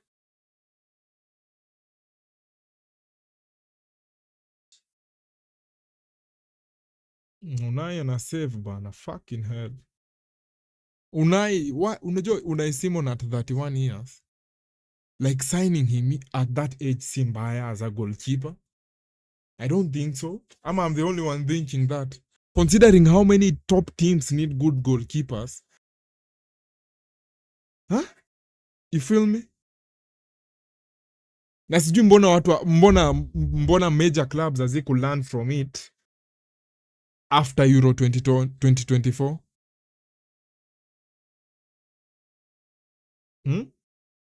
In 2024 one of the big dogs angesema na huyu jamaa Unai amechezea Spain vizuri sana in the Euros. Let's go and snatch him up. I don't know why. Chelsea need a good goalkeeper. Man United need a good goalkeeper. Liverpool need a good goalkeeper. Alisson ameanza kushuka chini. Ako on the descent. Why not bring Unai sahi before Alisson gets to us? Man City, we need a good ball playing goalkeeper. Unai ana save ball vizuri na anaweza play with his feet. For me, Unai is better than Donnarumma.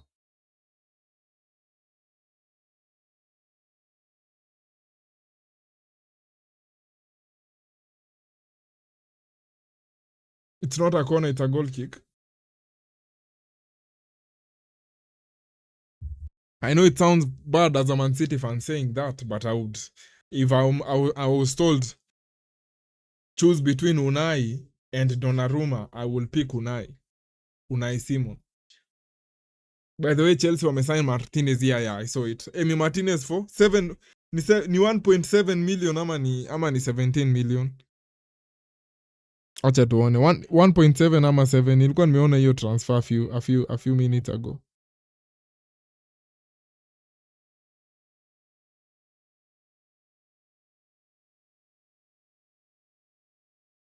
$7.5 million. Adeyemi on for Gordon. Oh, golazo! 2-0. 2-0. Fermin Lopez anachukua sadaka hapo. Good attack by Barca. Good attack by Barca. 2-0 Barca. 2-0 Barca.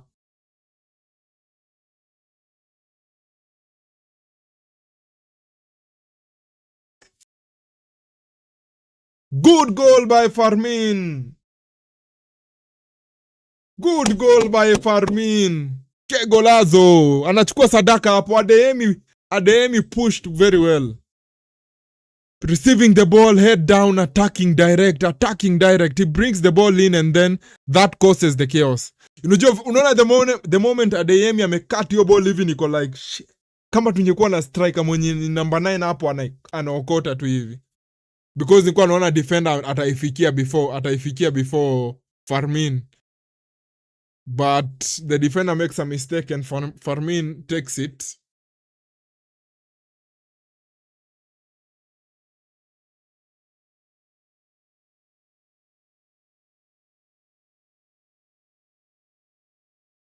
I mean, nilikuwa nasema Barcelona having good players almost everywhere in the field.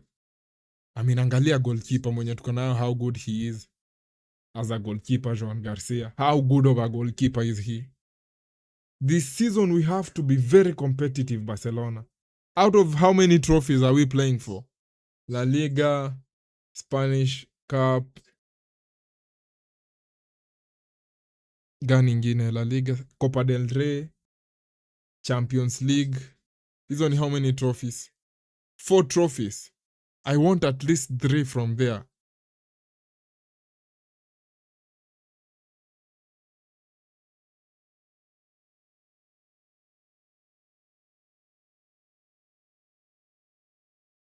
Adeyemi! Offside. Good football by Barca.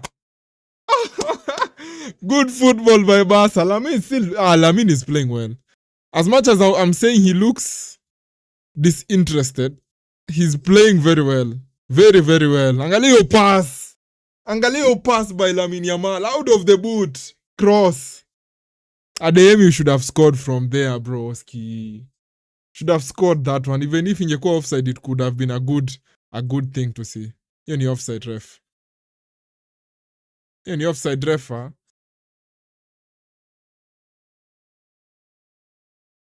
But yeah, Barcelona very competitive this season. Nimesema out of the 4, I want 3.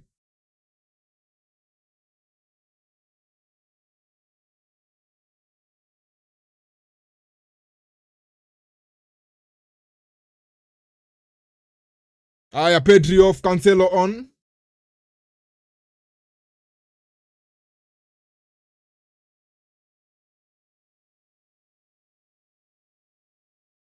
Cancelo on. I think Cancelo ataenda right back. And then Esparta advanced to the midfield.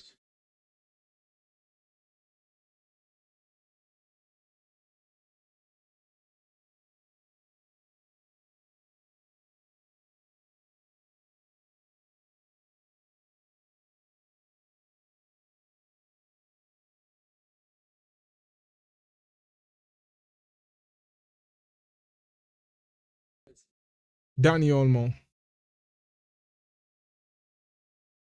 United hatuna Onana, you might have forgotten. But the goalkeeper you have. Would you say that Lamens is better than Unai Simon? Is that an argument you will be in support of? Because I don't think it's even an argument. Unai is levels higher than him.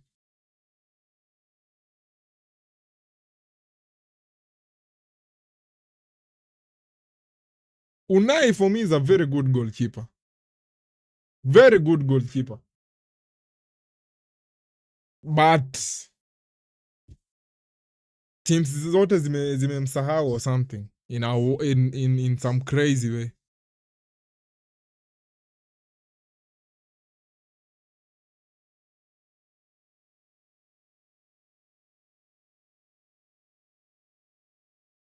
Good football by Rodri and Gerard Martin.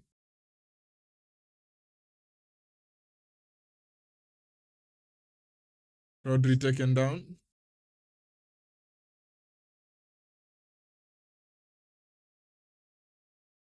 Draw in Barca.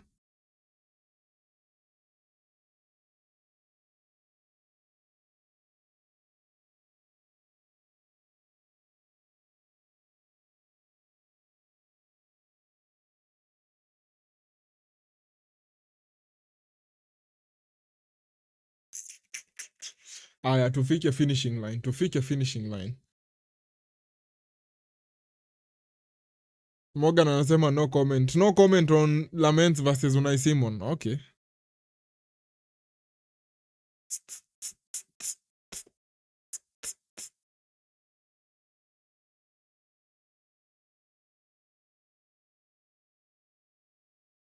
Cancela Corrada.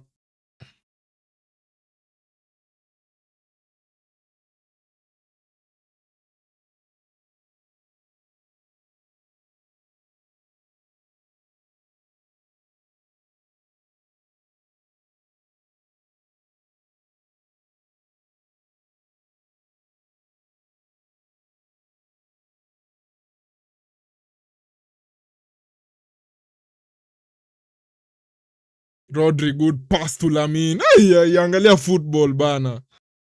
Lamine Yamal. Ay, Adeyemi, man. Come on.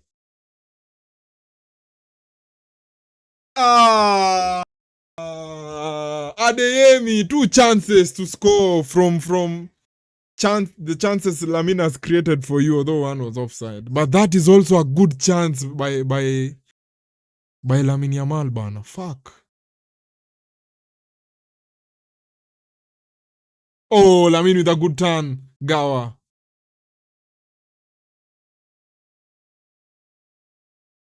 Laporte corner.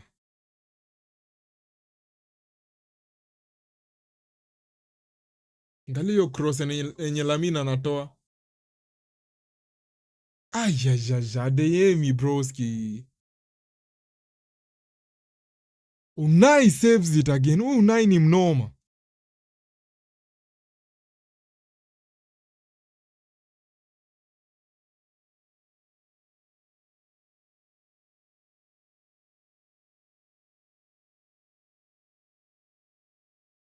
Gerard Maldini. Toa uchafu. Toa uchafu. Maldini. Gerard.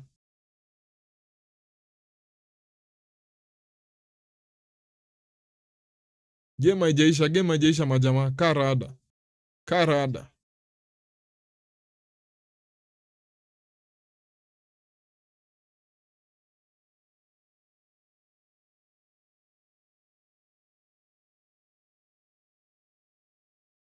Ball naletwa across. Jules Kunde arriving.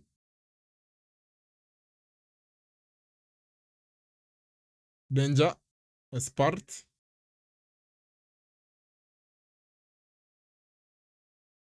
Lamine Yamal. Oof.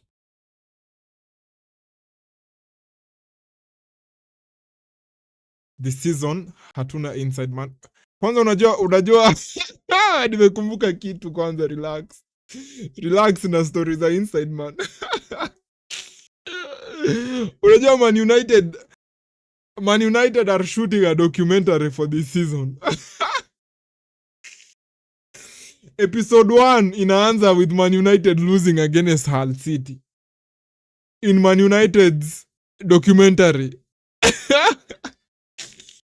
The first episode ni Man U losing to Hull City. Itakuwa very interesting documentary to watch. Unajua si watch documentaries za other teams. But this one I'll have to check it out. Hii lazima ni watch. Hii ya Man U. Itakuwa interesting.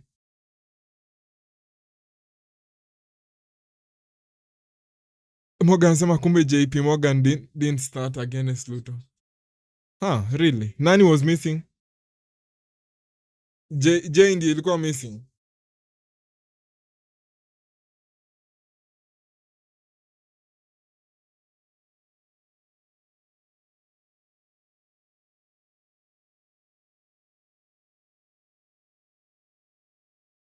Give away the ball hapo cheaply Athletic.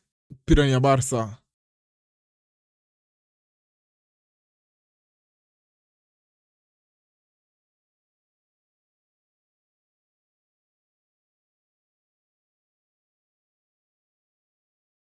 Kunde. Hiyo loss ilikuwa kwa script. You will cry bro. Documentary itaisha with you winning. Uni nani? Fermin Lopez pia yeye amecheza sana.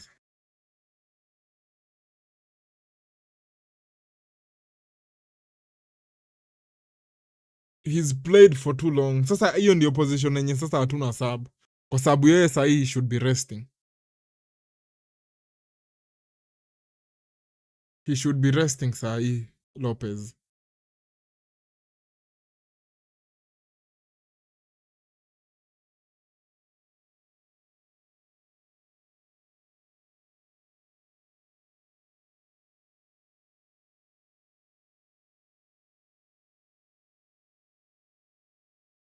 Kunde with a very stupid thing, trying to do a very stupid thing. Mbona ajaribu kutoa ball hivyo? Something very, very, very risky, Jules Kunde.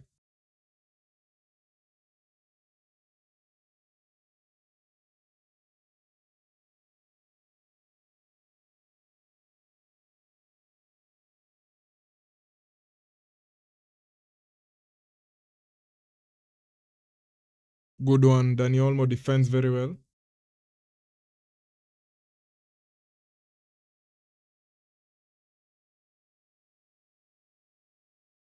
Goal kick. Tufike 90 minutes. Maliza game Barcelona. Finish the game. Finish the game. Give me that clean sheet.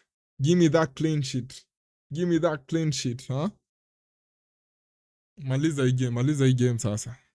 6 points on the dot, on the table, sorry. 0 goals conceded. That is the kind of thing we need. Nikisema hivyo referee ananisikia na pole za kipenga for the last time in today's game. The referee blows the whistle. And that ends with Barcelona 2-0 win against Athletic Club.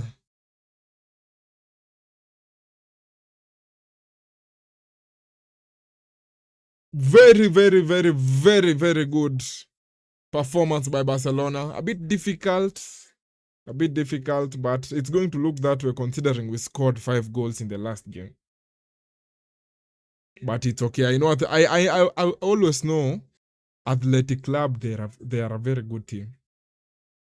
Even over the years, wameishi kukua, unaona venye you have the Bournemouth and the Brightons of the EPL and the Evertons, wenye on a bad day they can catch you out. Athletic Club ni the same kind of club. you know right. How they are that type of club. Wenye ukikaa mbaya unaweza kutoka. Yeah, the likes of Bournemouth, Brighton, Evertons in the EPL. Si mnaona those mid-table-ish from number 7 to number 13ish. Kuna honga hapo na a few teams zenye ukikaa mbaya wanaweza kuharibia siku. Kina Bournemouth, Brighton, Everton, I've mentioned them a few times. Crystal Palace here and there, Crystal Palace ni ish. But I know you're talking about Bilbao or that kind of team. But it's okay. Tumefika the finishing line, 2 goals. Very happy with the way the team played. Lamine Yamal performed very, very well. Rafinha getting the first goal of the game. And yeah, another win for Barca in match day 2. I appreciate it. I like it so much. Rodri getting his debut again. Very, very good news for us. What else has happened? Xavi Espat with another good performance. You're seeing the kind of things I'm seeing. Eric Garcia proving why he's remaining number 1. He proves why he was chosen as the number 1 RB. That is right back. Pedri assists again. Rafinha scores, Spider-Man celebration. Gordon does very well. Sasa we want a goal. Leo amecheza very, very well. Adeyemi ameingia maybe the last 15 minutes of the game. 2 good chances created. One was offside, but the second one, for me, in my opinion, he should be scoring.